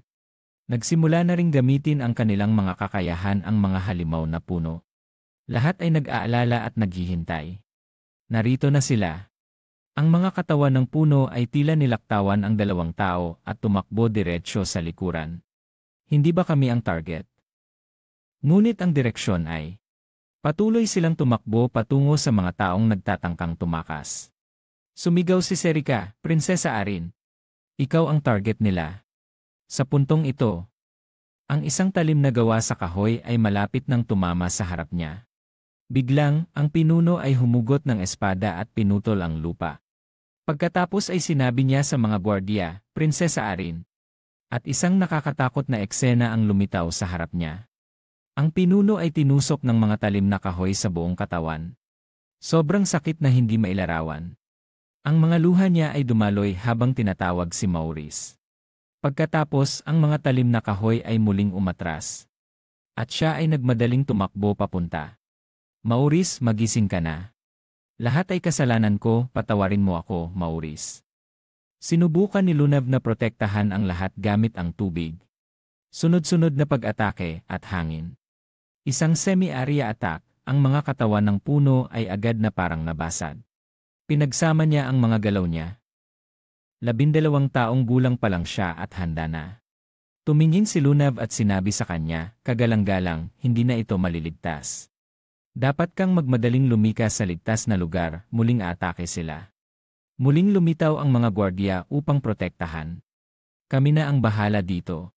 Hindi dapat masayang ang sakripisyo ng kapitan ng gwardiya. Dapat natin silang pigilan. Kagalang-galang, tara na tayo. CJ. Pagkatapos ay bulong niya sa sarili, hindi ko malilimutan ang sakripisyo mo. Maurice. Biglang ginamit niya ang kanyang kapangyarihan na nagdulot ng kakaibang enerhiya sa mga gwardiya. Sinabi niya, gumawa ako ng pansamantalang barrier gamit ang mahika. Ang mga dahon ng punong ito ay gawa sa nakamamatay na lason. Kahit bahagyang mahawakan ay maaaring magdulot ng kamatayan. Ang barrier na ito ang magpoprotekta sa lahat. Kaya, walang sinuman ang dapat mamatay. Ito ang utos. Ang mga tao ay naging mas determinado. Sige, at sabay-sabay silang umatake. Lumabas para sa prinsesa. Patuloy ang mga pag-ikot ng espada na pinuputol ang mga talim nito. Lumalalim ang paglusob na nagdudulot ng sakit sa halimaw. Ngunit mabilis itong tinaboy gamit ang malalaking talim ng kahoy. Alis, bago ka umatake, paalalahanan ang lahat na umatras. Pagkatapos ay gamitin ang yelo para sirain ang mga talim ng kahoy na humaharang. Kagalang-galang, magmadali kang umalis dito. Ikaw ay... Ako si Alisa Vidal. Dito, ang ibang mga halimaw ay pinipigilan ni Serika. Bilang isang alkemista ng akademya, kung gagamit siya ng labanan, maaaring mabunyag ang kanyang pagkatao. Ngunit ngayon, hindi na yon mahalaga. Ginamit niya ang multi-hit flower strike. Direktang pinatay ang halimaw. Ang mga sundalo ay tila napalaya bigla. Ang mga lasong puno ay hindi na gumalaw. Dapat tayong magpatuloy at umatake muli. Dapat tayong magpatuloy at umatake muli. Ngunit pagkatapos niyang sabihin yon, isang lalaking nakasuot ng itim ang lumapit mula sa malayo. Ngunit siya rin ay biktima ni Serika na kailangang patayin. Isang hiwa, hati ang katawan. Marami pang halimaw, huwag mag-alala, maging alerto. Iniisip ni Serika. Kailangang dalhin ni Alice ang prinsesa ng ligtas. Kaya kami ang bahala sa mga halimaw dito. Pero bakit parang may hindi ako maipaliwanag na kaba? Samantala, ang prinsesa ay tumatakbo habang nag-isip. Kung siya si Alisa Vidal, siya ang ate ni Sean. Hindi niya alam kung ano na ang nangyari kay Sean. Habang tumatakbo, biglang may isang halimaw na sumabog mula sa itaas ng daanan. Winasak ang mga bato. May halimaw din dito. Parang alam na niya kung nasaan tayo. Kaya ko ba siyang talunin mag-isa? Isang mataas na antas na uod ng gabi. Matapos sirain ang mga bato, tumingin ito kay Alice. Ngunit si Arin ay nakadikit ang kamay sa lupa, gamit ang sunod-sunod na bitad. Si Lunav naman ay gumagamit ng apoy. Ang mga tanikala ay mahigpit na nakakadena sa mga paa. Pagkatapos ay mga apoy mula sa ilalim na pumaputok pataas. Gusto ko ring tumulong, tara na. Narinig ni Alice iyon at naging kumpiyansa. Na, paano ako magpapakita ng kahinaan sa mga nakababatang henerasyon? Kailangan kong gawin ito. Mabilis na nakatakas ang halimaw mula sa pagkakakadena at umungol. Isang talim mula sa langit ang bumagsak. Mabilis na ginamit ni Arin ang kanyang proteksyon. At tumalon si Ali sa ulo nito. Ako ay mula sa pamilya Vidal. Ang angkan na matagal nang nagpoprotekta sa imperyong ito. Pagsisisihan mo ang pagharap sa akin. Pagkatapos ay ginamit ang tubig para itulak ito palayo. Mabilis na naayos ni Serika ang mga lalaking nakasuot ng itim at mga halimaw. Lumapit siya. Ito na ang huli. Mukhang may mga halimaw pa sa labas. Pero may kakaibang pakiramdam ako tungkol dito. Pagkatapos, isang imahe ang nagulat siya. Isang manika ba ito? Isang super magic na nagbabalik ng tao mula sa kamatayan.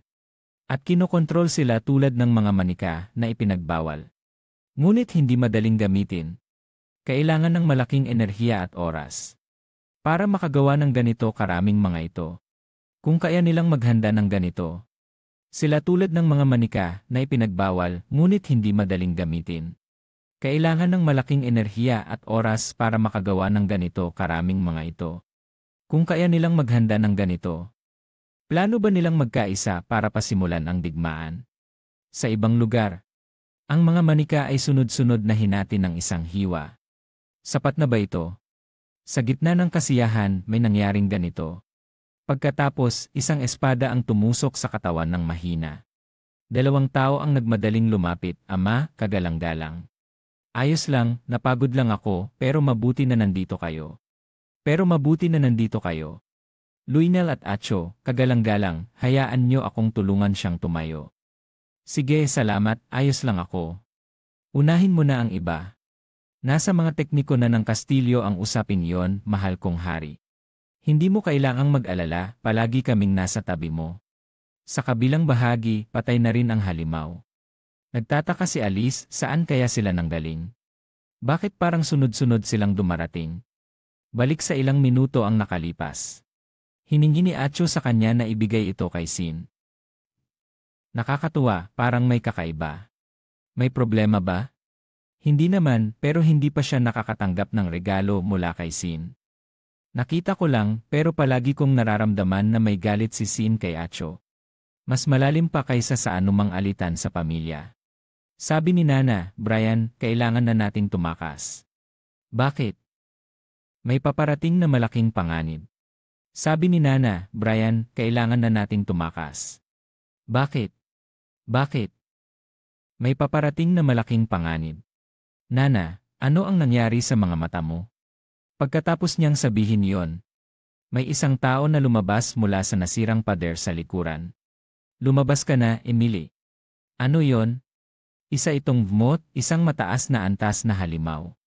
Ang mga tao sa labas ay takot at mabilis na tumatakas mula rito. Peste, nasira na lahat. Kung ganito ang sitwasyon, baka ako rin ang mapahamak. Sinubukan kong umalis dito ng mas mabilis kaysa sa iba. Pero hindi ko inasahan na wala ng paraan para makatakas mula sa mga halimaw na yon. Sinubukan kong umalis dito ng mas mabilis kaysa sa iba.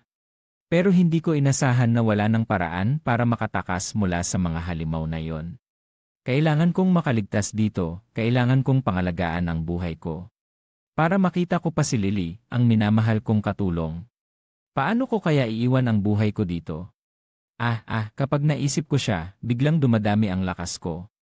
Gusto ko ring makita si Serika na parang si Gritty na nasa pinakamasamang kalagayan. Kaya tinanong ko ang mga gwardiya. Sigurado ba na ang likurang daan ang pinakaligtas? Sa tingin ko ganoon nga. Akala mo ba kaya mong makipagkarera sa akin? Alam mo ba kung sino ako? Pagkatapos ng sinabi niya yon, biglang hinati ng isang espada ang katawan niya sa 2 bahagi. Mula sa mga taong nakasuot ng itim na damit ay dumating. Ang gwardyang natakot ay sumigaw ng malakas, Marquis Renin. Peste, mamamatay ba talaga tayo? Pero bigla na lang may mga malalaking patak ng tubig na lumulutang sa hangin. Ito ay tubig. Ginamit ni Alisa Vidal ang kanyang water strike para putulin ang mga ito. Lunav, umakyat ka nang makita yon. Ginamit din ni Lunav ang kanyang ice skill. Na agad namang nag-freeze sa mga kalaban at naging maliit na mga yelo. Ang galing, sa isang iglap na wala na ang mga halimaw. Sino kaya sila? Ako si Alisa Vidal. Hindi pa tapos ang laban, protektahan ang kanyang kamahalan. Prinsesa, ayos ka lang ba? Ayos lang ako, pero siya. Unti-unting nanghihina si Lunav pero pilit pa rin nagsasalita. Huwag mag-alala, gagaling din siya agad. Pero malapit na tayong umatake sa kabayo. Kailangan mong umalis dito agad. Hindi nag-atubiling tumakbo ang mga sundalo papunta sa babaeng sinusubukan nilang protektahan. Lahat ay pumwesto, protektahan ang kanyang kamahalan. Si Alisa ang nanguna sa harap ng lahat. Hayaan niyong ako ang sumalo para sa inyo, mga sundalo. Gamitin niyo ang mga barrier para protektahan ang mga maharlika. Hanggang matapos ang labanan. Ang mga hukbong kabalyero ng hari ay ipagtanggol ang prinsesa. At sumunod sa akin, kung hindi ko na kaya pang ipagtanggol. Gagamitin ko ang buong lakas ko para pigilan sila. Hindi ako tumitigil sa pag-isip, medyo nabawasan na. Pero patuloy pa rin silang lumalabas mula sa iba't ibang direksyon. Parang alam na nila kung nasaan tayo, nandyan na sila. Maghanda na sa pag-atake. Pero hindi pa rin napapansin ng lahat ang kwintas ni Arin. Patuloy itong nagpapalabas ng isang kaakit-akit na amoy mula sa ibang lugar. Dahan-dahang lumalapit ang paa ng halimaw. Ano ba, gumawa ka na ng ginagawa mo? Tumago ka sa likod ko. Bakit may isang mataas na antas na halimaw sa loob ng palasyo? Tama nga ang sabi ng Ginoo, may nangyayari na. Simula noon, palagi siyang nagtatanggol sa akin. Pero kailangan ko ring ipagtanggol ang sarili ko. Simula noon, palagi siyang nagtatanggol sa akin. Pero kailangan ko ring ipagtanggol ang sarili ko. At sa ngayon, ako lang ang makakapagtanggol sa kanilang dalawa. Pero masyado siyang lapit sa akin, kaya nahihiya ako at namumula ang mukha. Samantala, patuloy na hinihikayat ni Emily si O'Brien, naniniwala ako sa kanya. Nandyan na siya, huwag kang lalayo sa akin. Tinangka nitong hampasin ako gamit ang kuko, pero sa kabutihang palad. Napigilan ni Brian gamit ang kanyang espada. Medyo nagulat ako. Napigilan niya, magaling, sigurado akong panalo tayo dito. At tuloy-tuloy na ang mga sunod-sunod na atake. Umiiyak si Emily sa takot habang nasa likod ni Brian. Ayos ka lang ba? Huwag kang mag-alala. Hindi ko hahayaang mahawakan ka nito. Ayos ka lang ba? Huwag kang mag-alala. Hindi ko hahayaang mahawakan ka nito. Pero biglang tinutok ng halimaw ang kuko nito sa kanilang dalawa. Naghahanda ng isang kagat. Ito na ba ang katapusan ko? Pasensya na, Ginoo. Biglang may isang anino ang sumugod at tinaboy ito palayo. Muling lumitaw ang isang pakpak, agad na nakilala ni Brian. Si Nana ba yon? Ang tingin ni Nana ngayon ay parang nawala ng kontrol pero may kasamang kasabikan ng lahi. Sa ibang lugar, patuloy na dumarami ang mga taong may maskara. Patuloy na lumalaban si Arin. Habang sinisikap ng mga gwardiya na pigilan ang mga ito. Si Alisa naman ay patuloy na pumipigil at pumapatay ng marami hanggat kaya. Ganito ang laban, parang walang katapusang labanan. Hindi ko alam kung sino ang utak sa likod nito. Pero tiyak na maingat nilang pinagplanuhan. Malapit nang maubos ang lakas ng mga kabalyero. Kailangan kong mag-isip ng ibang paraan. Sa gitna ng laban, aksidenteng natanggal ni Alisa ang maskara ng isang lalaking nakaitim. At agad itong nagalit. Pagpatay? Ito ba ay mga manika na muling binuhay ng madilim na mahika? Isipin mo, anong uri ng mahika ang kayang labanan ang madilim na mahika? Ang unang pagpipilian ay ang Diyos ng liwanag na si Lumendel at ang kanyang mahika ng liwanag. Kung may makakagamit ng mahikang iyon, may tsansa si Veta na manalo. Sandali, kung ganoon, pagkatapos ay tinawag ni Alisa si prinsesa. Ilagay mo ang iyong mahika sa aking espada.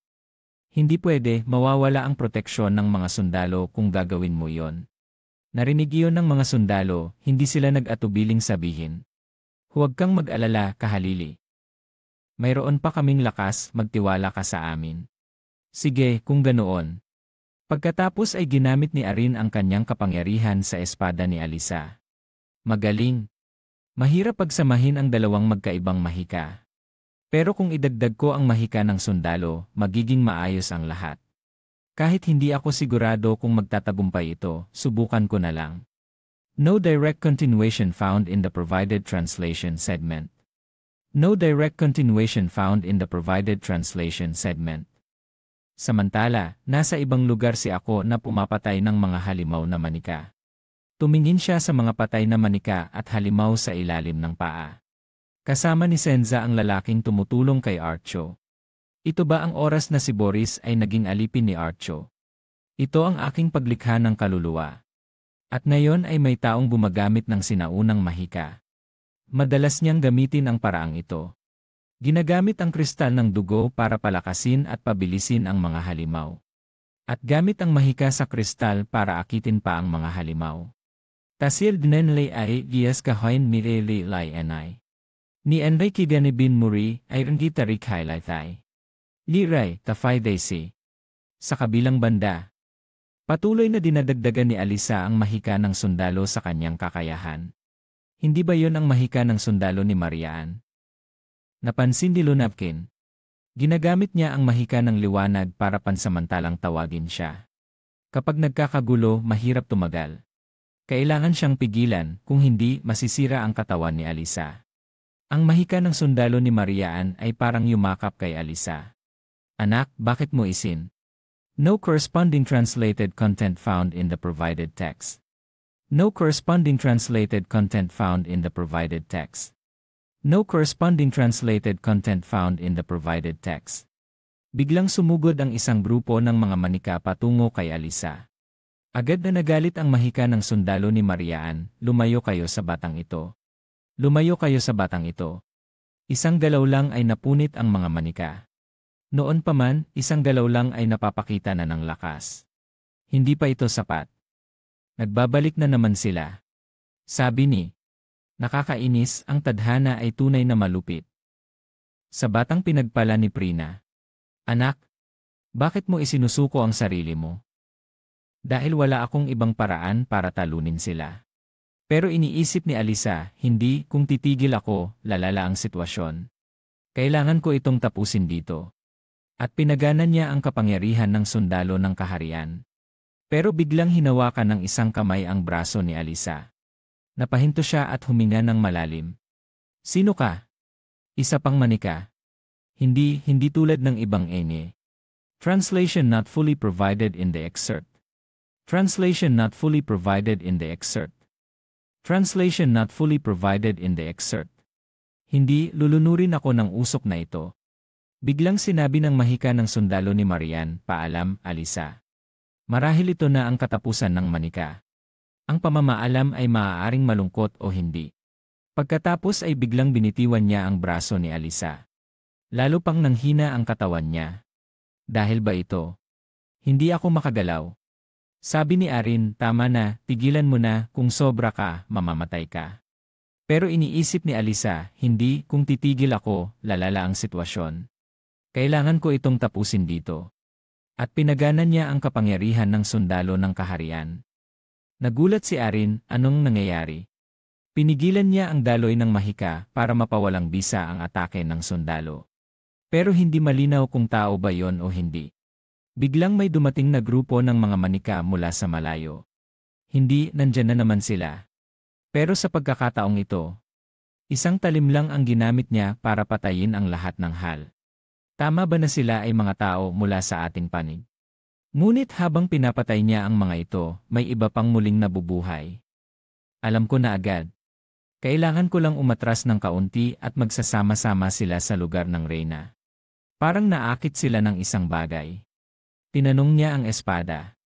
Nararamdaman mo ba ang kakaibang enerhiya mula sa grupong ito? Hindi, nandyan na naman sila. Maliban kay Luna Vey, may isang enerhiya na katulad ng mga halimaw sa kwintas ng princess. Sa kwintas ng princess, tiyak na tao siya sa panig natin. Alam ko na. Kapag umatras ako ng kaunti, dadagsain nila ang lugar ng prinsesa. Pinigilan niya ang daloy ng mahika para mapawalang bisa ang atake ng sundalo. Pero hindi malinaw kung tao ba yon o hindi. Biglang may dumating na grupo ng mga manika mula sa malayo. Biglang bumalot ang kulog at ulap sa paligid, lumalawak ng mabilis. Mas mabilis ito kaysa sa mga manika na tumatakbo. Mag-ingat kayo. Hindi natin alam kung ano ang nasa likod ng ulap na ito. Parang nasa. Biglang may dumating na grupo ng mga manika mula sa malayo. Pero sa pagkakataong ito, isang talim lang ang ginamit niya para patayin ang lahat ng halimaw sa isang iglap. Tiyak na tao siya sa panig natin. Pero habang pinapatay niya sila, may iba namang muling nabubuhay. Alam ko na. Kapag umatras ako ng kaunti, dadagsain nila ang lugar ng prinsesa. Napakatahimik ng paligid.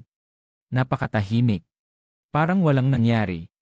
Sino ba ang taong may takip sa mukha na kaya nilang patayin lahat ng manika? Pero napansin ni Arin na si Luna Vey ay hindi gumagalaw sa tabi. Gising ka na, Luna Vey.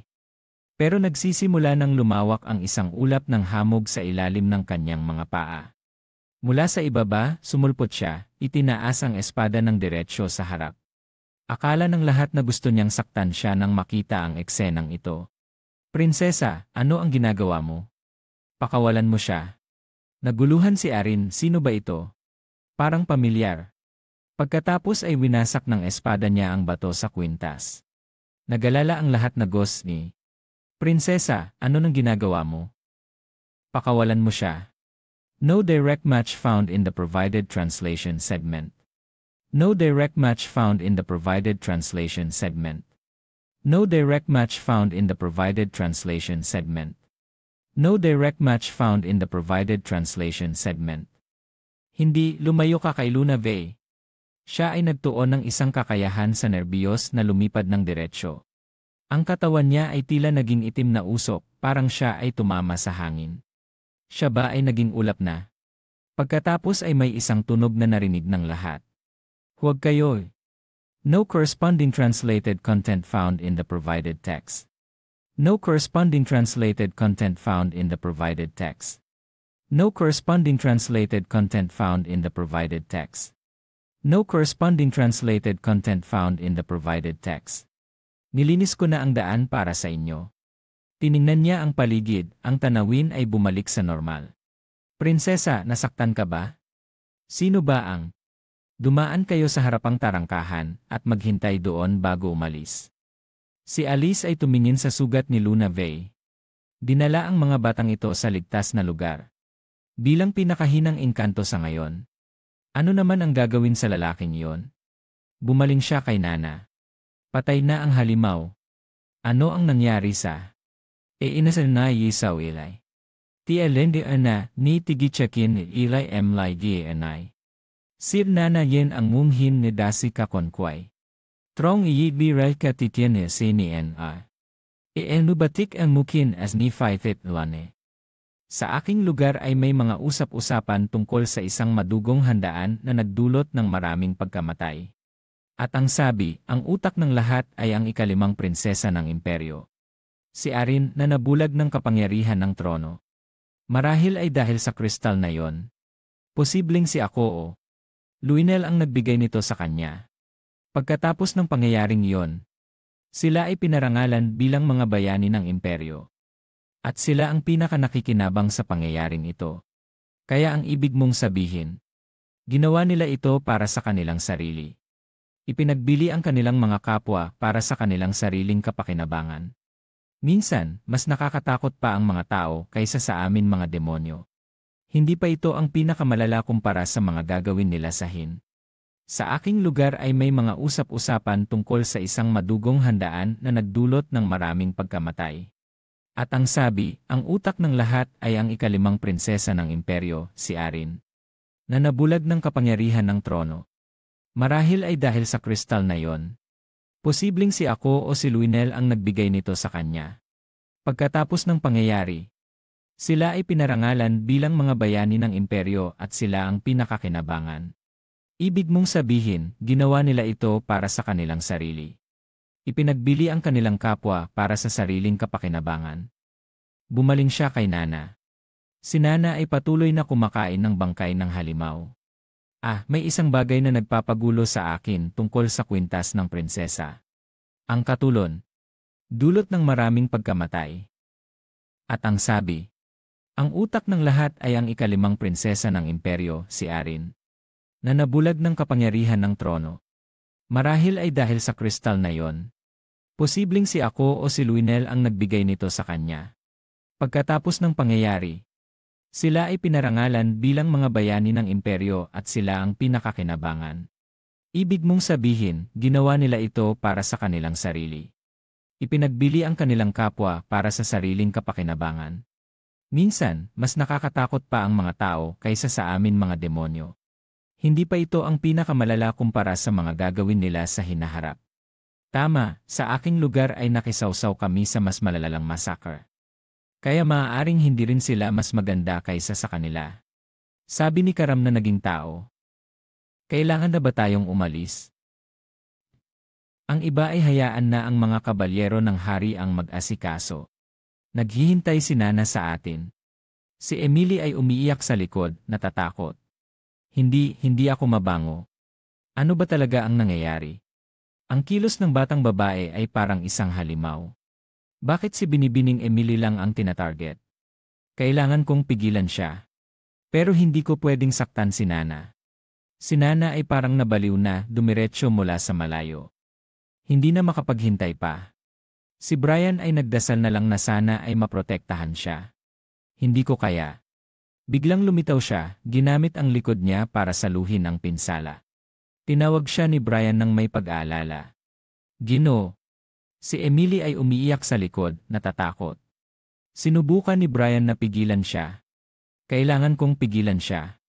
Ano ba talaga ang nangyayari? Nang marinig niya ito, medyo nag-alala siya. Ang kilos ng batang babae ay parang isang halimaw.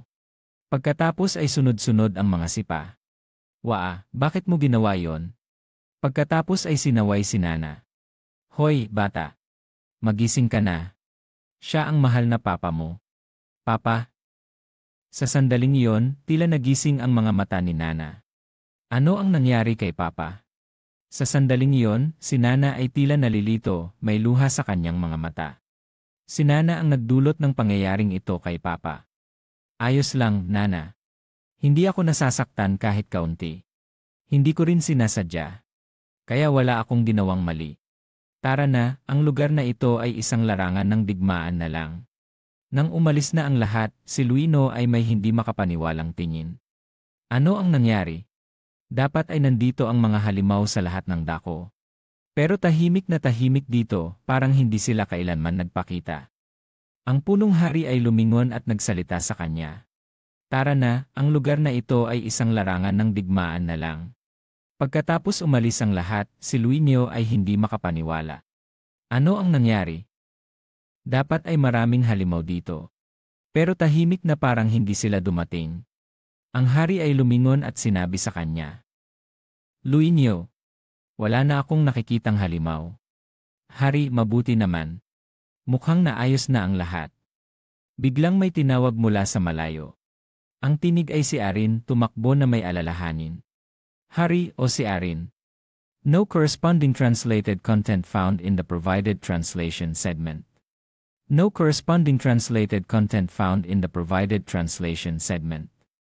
No corresponding translated content found in the provided translation segment. No corresponding translated content found in the provided translation segment. Nasaktan ka ba? Napansin ni Arin na nasa tabi ng hari si Luino. Dahil sa kanila, nakarating ako dito ng ligtas. Mabuti na hindi ka namatay. Arin, masaya rin akong ayos ka. Marami akong gustong itanong sa kanya. Pero kailangan muna alagaan ang lahat. Si Alisa at ang lahat ay nagsama-sama sa ngayon. Paumanhin, Hari. Salamat sa nagprotekta sa bunsong anak kong babae. Bibigyan kita ng gantimpala para sa iyong kabutihan. Biglang napansin ni Arin si ako na malapit sa kuya niya na nagbubulungan. Ano ang sinasabi niya? Biglang ngumiti si Luino. Isang espada ang sumugod sa leg ni Luino. Mukhang nahanap na niya ang salarin. Ang pinuno ng samahan ng mga salamangkero, si Garam, ay nahuli ni Luna Vrain River. Nagulat si Alisa. Nahuli? Ano ang balak niya? Agad niyang ibi. Kuya, marami na silang tinawag. Isa lang itong bitag ni ako. Matagal nang naghihintay ang kaharian ng Garam na salakayin ang imperyo ng Yifi. Hinala niya na ang plano nila ay pagpatay at pagsira sa imperyo. Parang hawak na niya ang ebidensya. Lumapit si ako para magpaliwanag. Kagabi, nakakita ako ng kakaibang aura. Sa lugar kung saan siya nakatira, narinig ko iyon at naiinis. Totoo ba? Maging maingat ka sa pagsasalita. Sinabi ni Luineo na inimbitahan niya sila para makipagkasundo, ngunit nag-ingat pa rin. Bigyan mo lang ako ng panahon, hahanapin ko ang ebidensya. Sige, ipagkatiwala ko sa'yo. Nakita ni Lunarv ang mga sinabi at naisip. Bitag ito ang plano nila laban sa akin. Si Lunarv Ulan Ilog at ang mga kasama ni Garam ay nakakulong para imbestigahan. Si Leximot, na kamakailan lang ay naiwan si Aren, ay nakipagtulungan sa mga gwardiya para protektahan ang mga maharlika. Ang seremonya para kay Drenyon, kapatid ng Reyna, at marami pang iba ay isinagawa sa mga lansangan. Nabawasan ko ang bilang ng mga namatay kumpara sa nakaraan. Pero hindi nito mababago na ito ay isang madugong handaan. Mabuti na lang at hindi na lumala ang sitwasyon. Sana hindi na lang nangyari ang mga ito. Umupo ka lang, kapatid kita. Delikado noon. Mabuti na lang na ikaw ang nauna, alam ko ang mga ito. Kung wala siya noon, baka hindi na ako nandito. Pero sino siya? Halos kasing taas niya. Napansin ko, matangkad na ang kapatid mo. Buong katawan ay kalamnan. Siguro madalas siyang mag-ehersisyo, hindi ba? Nahihiya siyang lumingon, syempre. Ay, nahihiya ka na ba? Pahawakan ko ang mga kalamnan mo, huwag mo akong tuksuhin. Mula sa malayo, lumapit si ako. Ang bilis ng pagbangon mo. Magkaibigan talaga sila, naiinggit na ako. Ayos ka na ba? Nagbago ang mukha niya. Salamat. Narinig ni Alisa, parang nagdadalawang isip si Sean sa kanya. Tinanong niya, kumusta ang investigasyon? Narinig ni Alisa, parang nagdadalawang isip si Sean sa kanya. Tinanong niya, kumusta ang investigasyon? Alam kaya ni Sean ang tungkol kay ako? Na may masamang ugali? Sabi niya, gusto ko ring pag-usapan ito sa inyo. May kwintas na may ukit na kristal. Nakita sa pribadong silid ni Luna Vren River. Inamin niya na siya ay binigyan ng regalo. Kaya ang taong nagbigay ng regalo ay dapat maging isang pinaghihinalaang tao. Tama. Napakatalino mo. Pero naaalala mo ba kung may natanggap kang kahit ano mula sa kahit sino sa party? Ha, hindi ako sigurado. Alam mo ba kung sino ang nagbigay ng kwintas kay Buwan? Narinig ko na isang mangangalakal sa palasyo ang nagbigay nito. Pero ngayon, may nakatuklas na patay na siya. Kaya hinahanap ko pa rin ang salarin. Pero determinado siyang maghanap ng ebidensya para isisi sa akin. Pero tatanungin kita muli, may natanggap ka ba noong araw na yon? Iniisip ko, ganun pala, hindi ito investigasyon, kundi paghahanap ng sisihin. Bigla akong nagkunwaring masakit ang ulo ko.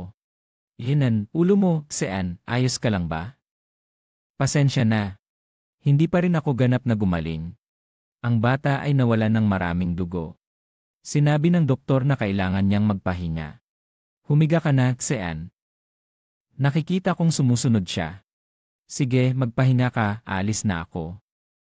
Pero bago ako umalis, sinabi ko sa'yo. Hindi mo matandaan kung may natanggap kang kahit ano. Kahit may gustong gawin yon, hindi na sila mabubuhay pagkatapos ng trahedyang iyon. Naiintindihan ko na, salamat sa sagot mo. Na, baka pinatay na tayo ng mga halimaw. Mas maganda nga, hindi na natin kailangang puksain pa ang iba. Pero sayang, kapatid ko. Akala ko ito na ang pagkakataon para maglingkod sa tao. Nakita ko ang ekspresyon ng kapatid ko. Ang galit niya sa kapatid niya ay hindi rin mababa. Sa ganitong aspeto, tinawag siya ni Aling, Sean, humiga ka lang. Huwag kang gumalaw, tapos sinampal siya sa sugat. Sa kabilang banda. May mga tao na sinusubukang maglingkod sa kapaligiran na iniwan natin. Bakit ginawa mo yon? Sinunod ko ang utos mo. At naibigay ko na ang kwintas kay Prinsesa Arin. Siguradong hindi niya alam kung ano ang laman nito. Patawarin mo ako. Isang espada ang nakaturo sa leg. Mahusay ang nagawa mo. Pero ibig sabihin, hindi pa ako tapos, kaya may kailangang magsakripisyo. Habang iniisip ko, lalo akong nagagalit. Malinaw na inihanda ko ang lahat ng maayos. Pahina ka na. Oh, muntik ko nang makalimutan. May isang bangkay na natuklasan dati. Hindi maganda yon. Hindi ko hahayaang maulit iyon. Tapos may lumutang na libro sa hangin. Humanda kayo mga halimaw, kainin nyo. Sa panahong ito, si Emeline ay nagpapahinga. Biglang may taong lumalapit mula sa malayo. Lumingon siya. Ibaba ni Brian ang sombrero. Yernie, Emeline, bumili ako ng ilang mansanas sa bayan. Salamat Brian. Ang bait mo naman. Ang ganda ng panahon ngayon. Ganun ba? Pero hanggang kailan tayo dito? Sabi ng amo hanggang sabihin niyang huminto. Kaya hindi tayo pwedeng umalis. Naalala ko noon. Ito ang regalo mula sa ni. Para sa unang formal na pagtanggap mo. Pinisil niya ito agad sa kamay. Ang taong iyon ay mukhang matanda na. Ah, ganito ang regalo. Pakinggan mo ako, Emeline. Ang lugar na ito ay hindi naligtas para sa'yo. Kaya lumipat ka muna sa ibang lugar hanggang sabihin kong huminto. Brian, amo, may iba akong kailangang asikasuhin. Kaya pakalagyan mo ng pansin si Emeline. Amo, asahan mo ako at si Nana, tapos hinaplos niya ang ulo ng bata. Sinubukan niyang ngumiti para mapatahimik si Nana. Mahaba ang panahon na ito. Nana, huwag kang umiyak. Naalala ko ang sandaling iyon. Hindi ko pa nakita si Nana na ganun ang mukha. Sa pagkakataong ito, kailangan kong makatulong sa amo. Kumusta si Nana? Sa una ay tahimik siya pero siguro ay mas maayos na siya ngayon. Parang ilang sandali lang akong wala pero maraming nangyari sa amo. Akala ko ay isang katulong lang siya pero hindi pala. Siya ay isang half-blood. Kung alam ko lang, tutulungan ko agad siya. Iniisip ko rin yon. Bigla naalala ni Brian nang hawakan ni Emeline ang braso niya. Napula ang mukha niya sa hiya. Ah, bakit ko naalala yon? Ngumiti si Emeline. CJ, magtulungan tayo para sa amo, Brian. Ang tanawin ay tila mas maganda ang buhay, mas mainit ang ngiti ni Brian. Emeline, palitan ng eksena sa palasyo. Ama Hari, ano ang ibig sabihin niyan? May malinaw na ebidensya na tayo. Bakit mo pa palalabasin ang suspect? Maging maingat ka, Luis Nilo. Napagpasyahan ko na yon. Kung palalambutin mo pa, paano mo makukuha ang buong kontinente? Ano ba ang kaharian ng Graham na kailangan mo pang ipagtanggol? Galit na hinampas niya si Luis Nilo bilang babala. Tama na. Gusto mo bang sakupin ang buong kontinente?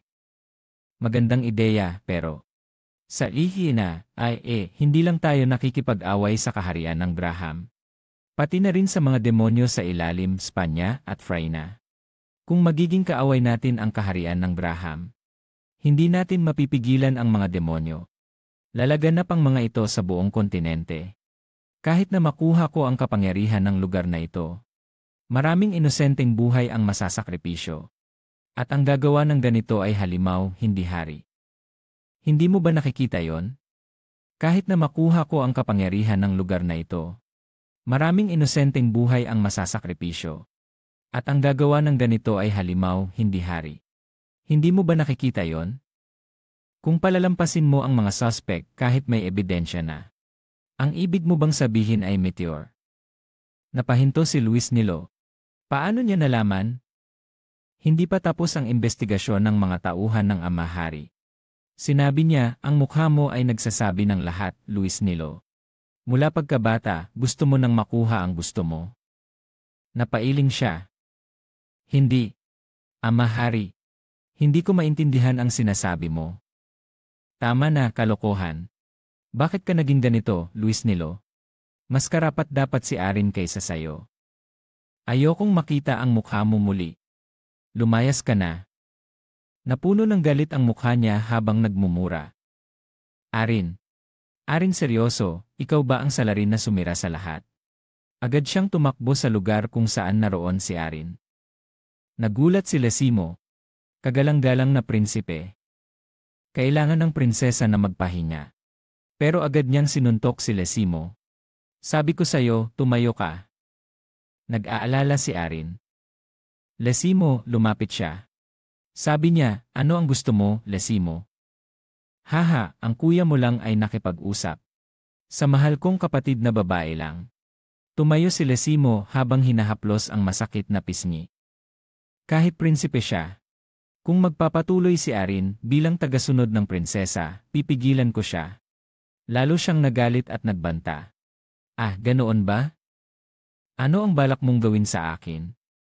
Parasito, pwede kong gamitin ang sinabi mo para patayin ka pati ang pamilya mo. At buburahin ko ang lahi mo at lahat ng kaugnay sayo.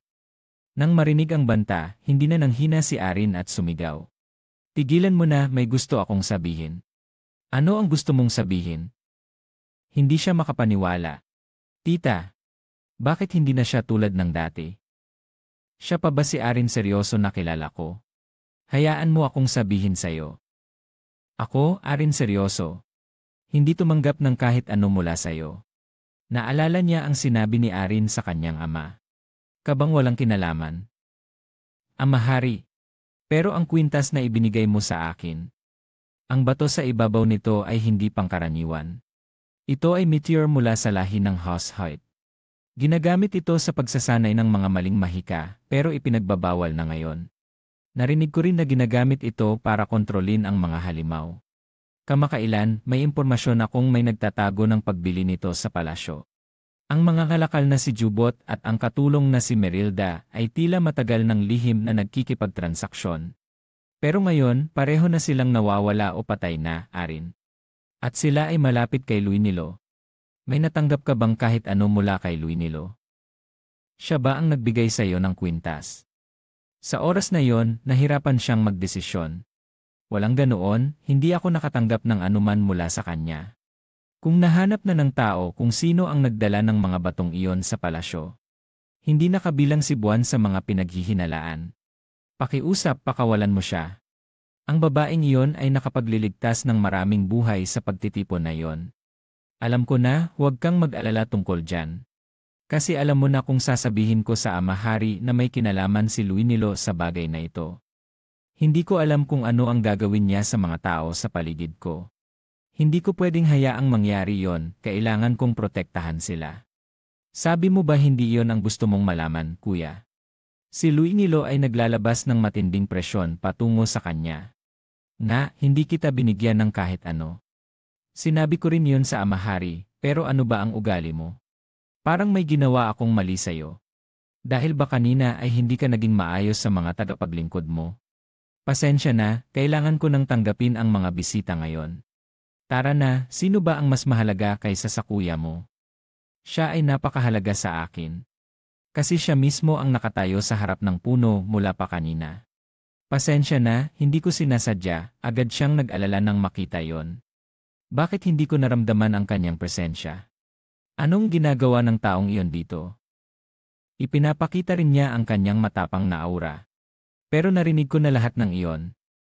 Siya ay nanginginig ng bahagya. Matagal na siyang nagtatago doon. Lumapit siya, anong pagtatago? Wala lang, hindi lang ako napansin. May lakas ka ba para harapin ako? Nandito ako. At gagamitin mo pa rin ang ganoong tono sa akin. Hindi ako natatakot at sumagot siya. Ano ngayon? Ano ang balak mong gawin sa akin? Napikit si Han at mumiti ng bahagya. Kailan naging totoo ang chismis na yon? Mukhang hindi maganda ang makipagsagupaan kay Sayanbot. Anak siya ng kaibigan ng ama hari. Hindi ko pa rin nakakalimutan ang masasamang sinabi niya. Gusto kong alisin si Arin sa trono. Pero bakit gusto mong ipalit ang kapatid kong lalaki? Matagal nang nagtitiwala ang ama mo sa'yo. Nakakainis ang batang iyon. May tinatago siyang malaking lihim at nakakainis iyon sa akin. Siguro ngayon naintindihan ko na ang ibig sabihin ni Han. Bakit kaya naglalabas si Han ng nakakatakot na enerhiya? Sinubukan ni Han na pakalmahin ang sitwasyon. Sige na, nagbibiro lang ako. Pero naayos na ang hindi pagkakaintindihan, aalis na ako. Tiningnan niya si Han at naisip, Luis Nel Severus. Hindi pa rin masyadong masama ang ugali ni Han ngayon. Mas mabuti pa siya kumpara sa tinaguriang baliw na tirano. Mas maayos si Han ngayon kaysa sa nakaraang buhay niya. Bago lumabas, tumingin pa siya kay Lesimo. Pasensya na sa nangyari kanina. Pasensya rin ako sa pagiging bastos ko kay araw mo. Mag-ingat ka sa akin. Pagkatapos ay isinara ni Lesimo ang pinto at huminga ng malalim. Halos malunod sa tensyon. Salamat, Sayan. Wala naman akong ginawa. Ganito pala ang nangungunang doktor sa kontinente. Interesante. Karamihan ay mga prinsesa. At karamihan ay mga prinsipe. Nagulat siya nang makita siyang nakaupo sa tabi niya. Upo ka na rin sa tabi ko. Matagal na akong nakatayo, pagod na ang mga paa ko. Hindi pwede dito umupo. Pwede naman. Medyo nagulat ako. Ang bagal mo naman maintindihan. Nang sinabi mo iyon kay prinsipe, ngayon ay naniniwala na si Hana tayo ay magkakampi. Hindi na niya papayagang gumawa ka ng marami. Kailangan ko nang umalis. Mag-ingat ka. Talagang pumunta lang para gawin ang kailangan, tapos nawawala na naman. Nang bumalik si Han, tinanong niya si ako, paano mo ayusin ito? Hindi ba sinabi mong perpekto na ang plano? Buhay pa ang mga gusto nating patayin. At hindi na ako pinagkakatiwalaan ng Ama-Hari. Wala na akong pag-asa. Dapat ako ang tagapagligtas, isang bayani ng imperyo ng Gihiina, Pero may isang taong mula sa malayo na medyo nagtagumpay. Sino ka? Boris Leon, nagpapakilala bilang tagapagtanggol ni Prinsipe Luis Nilo. Saan ka nagtatago nitong mga araw na ito? May utos akong kailangang sundin mula kay ako. Narinig kong nawala si Emmeline. Ano ang tagumpay doon? Sabi ni Boris. Masyado nating minamaliit ang mga tao sa paligid ni Prinsesa Arin. Ano ngayon, gusto mo ba akong suriin? Siyempre hindi. Hindi mo kailangang gawin yon. Tingnan niyo ito. Ito ang kristal na mahika na ginamit ng kaibigan niya sa laban. Kadalasan, walang kakaiba ang mga mahika. Pero nagsimula siyang gumamit ng itim na elemento na bumabalot. Napakabihira nito. Sa tingin ko ito ay isang bagay na parehong masama at makapangyarihan. Ito ang mahika ng isang mahina. Ibig sabihin, may isa sa mga kaibigan ni Prinsesa Arin na may hawak ng ipinagbabawal na mahina. No corresponding translated content found in the provided translation segment. Sa ibang lugar, mga bagay na hindi inaasahan sa plato. Akala ko makakain ako ng alimango. Ano ba itong kakaibang pagkain na ito? Paano kaya nananatiling kalmado ang dalawa? Nang makita ni Emmeline ang pagkain, ngumiti siya. Dahan-dahan lang, Nana. Bakit parang nagmamadali kang kumain? Natakot si Brian. Nakita kong gumagalaw yon. Sige, busog na ako. Dapat kumain ka pa. Pinunasan niya ang pagkain sa labi. Hindi pwede, kapag masyado akong nagtagal, matutuklasan ako ng mga atch. Galit na pinatama ni Emmeline ang kamay sa mesa.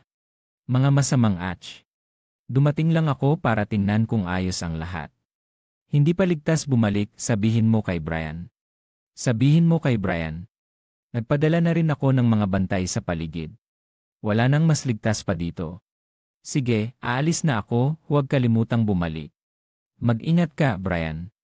Hawak pa rin ni Brian ang tinapay na hindi niya natikman. Mag-ingat ka, Brian. Nang magsara ang pinto, may anino sa likod ng bahay na papunta kay Han. Napakainit ng maliit na bahay na ito, hindi ba mo ipapaliwanag? Alam mo ba na magkakaroon ng madugong pagtitipon? Pati na ang pagkamatay ng aking kasintahan. Ang mga ginawa mo ay parang nabasa mo na lahat ng nangyari. Pag-isipan mong mabuti bago sumagot. Depende sa sagot mo, titignan ko kung kaaway kita. Sino ka ba talaga? Sayan Bot. Mula sa madugong pagtitipon hanggang sa pagkamatay ng kasintahan ko. At siya ang may kasunduan sa akin. Hindi pwedeng mapunta sa'yo. Pero paano mo nalaman? Sagot niya, training ang target na kailangang linisin. Mahalaga ba yon? Naman, paano kung espiya ka ng ibang grupo? Ano ang balak mong gawin sa akin? Tanong na may hamon. Agad siyang naglinis gamit ang kanyang espada, ngunit pinigilan siya ng anino. Balak mo bang makialam? Mukhang hindi ka pa rin matalino. Hindi ba sinabi ko na huwag kang makipag-away sa amo ko? Ikaw ang hindi matalino, binibining karam. Alam mo ba na hindi pa ako naging ganito kasigasig noon? Imbitado ka pero ayaw uminom, gusto mo lang uminom ng walang bayad. Pagkatapos ay nag-away sila. Sige, papakita ko sa iyo ang totoong lakas. Pero napansin ni Serikani matapang ang pagkakataon para sa sarili. Heto na. Ginamit niya ang kapangyarihan ng itim na ulap. Bumagsak mula sa itaas, winasak ang lupa at bato. Malakas siya, pero kailangan ko lang umiwas ng bahagya. Madaling nalampasan ni Karam ang nakakatakot na kakayahan ng anino. Ito ba ang lakas ni Karam? Kapag tinamaan o sinubukang kontrahin, siguradong mamamatay. Ang anino ay nagtataboy ng tubig palabas. Iniisip ni Karam kaya pala gusto niyang manatili sa anyo ng espada. Kapag nakialam si Karam sa laban, kayang lipulin ang buong lungsod. Tanging isang demonyong hari lang ang makakapigil dito. Sige, maghanda, nagsimula pa lang ako. Naghihintay din ako, binibining Karam, gagamitin ko rin ang buong lakas ko. Pero biglang sinabi niyang kontrolin ang anino kaya bumaba si Karam ng ulo. Nagsisimula pa lang ako. Umiti siya at sinabi na sobra na ang gulo. Nahuli na tayo, gago. Sasabihin ko sa kanila na lumipat sa bagong lugar. Siyempre, pagsabihan mo ng mabagsik ang dalawa roon. Dalawa kayong ayusin ang lugar na ito. Isara ang pinto ng malakas para magsisi at magsisi ang dalawa sa labas. Palitan ang plano, dali na at ayusin ang mga gamit. Hanapin si Boy. Nandito na ba siya? Hindi pa tayo matagal nagkita pero ang dami ng pamilya mo. Pasensya na po, Ginoo, habang naglilinis ako bigla siyang lumitaw mula saan. Nagulat din ako na nalampasan niya ang mga hadlang at ang bantay. Paano niya nalaman ang lugar na ito? Kaya ang babaeng iyon,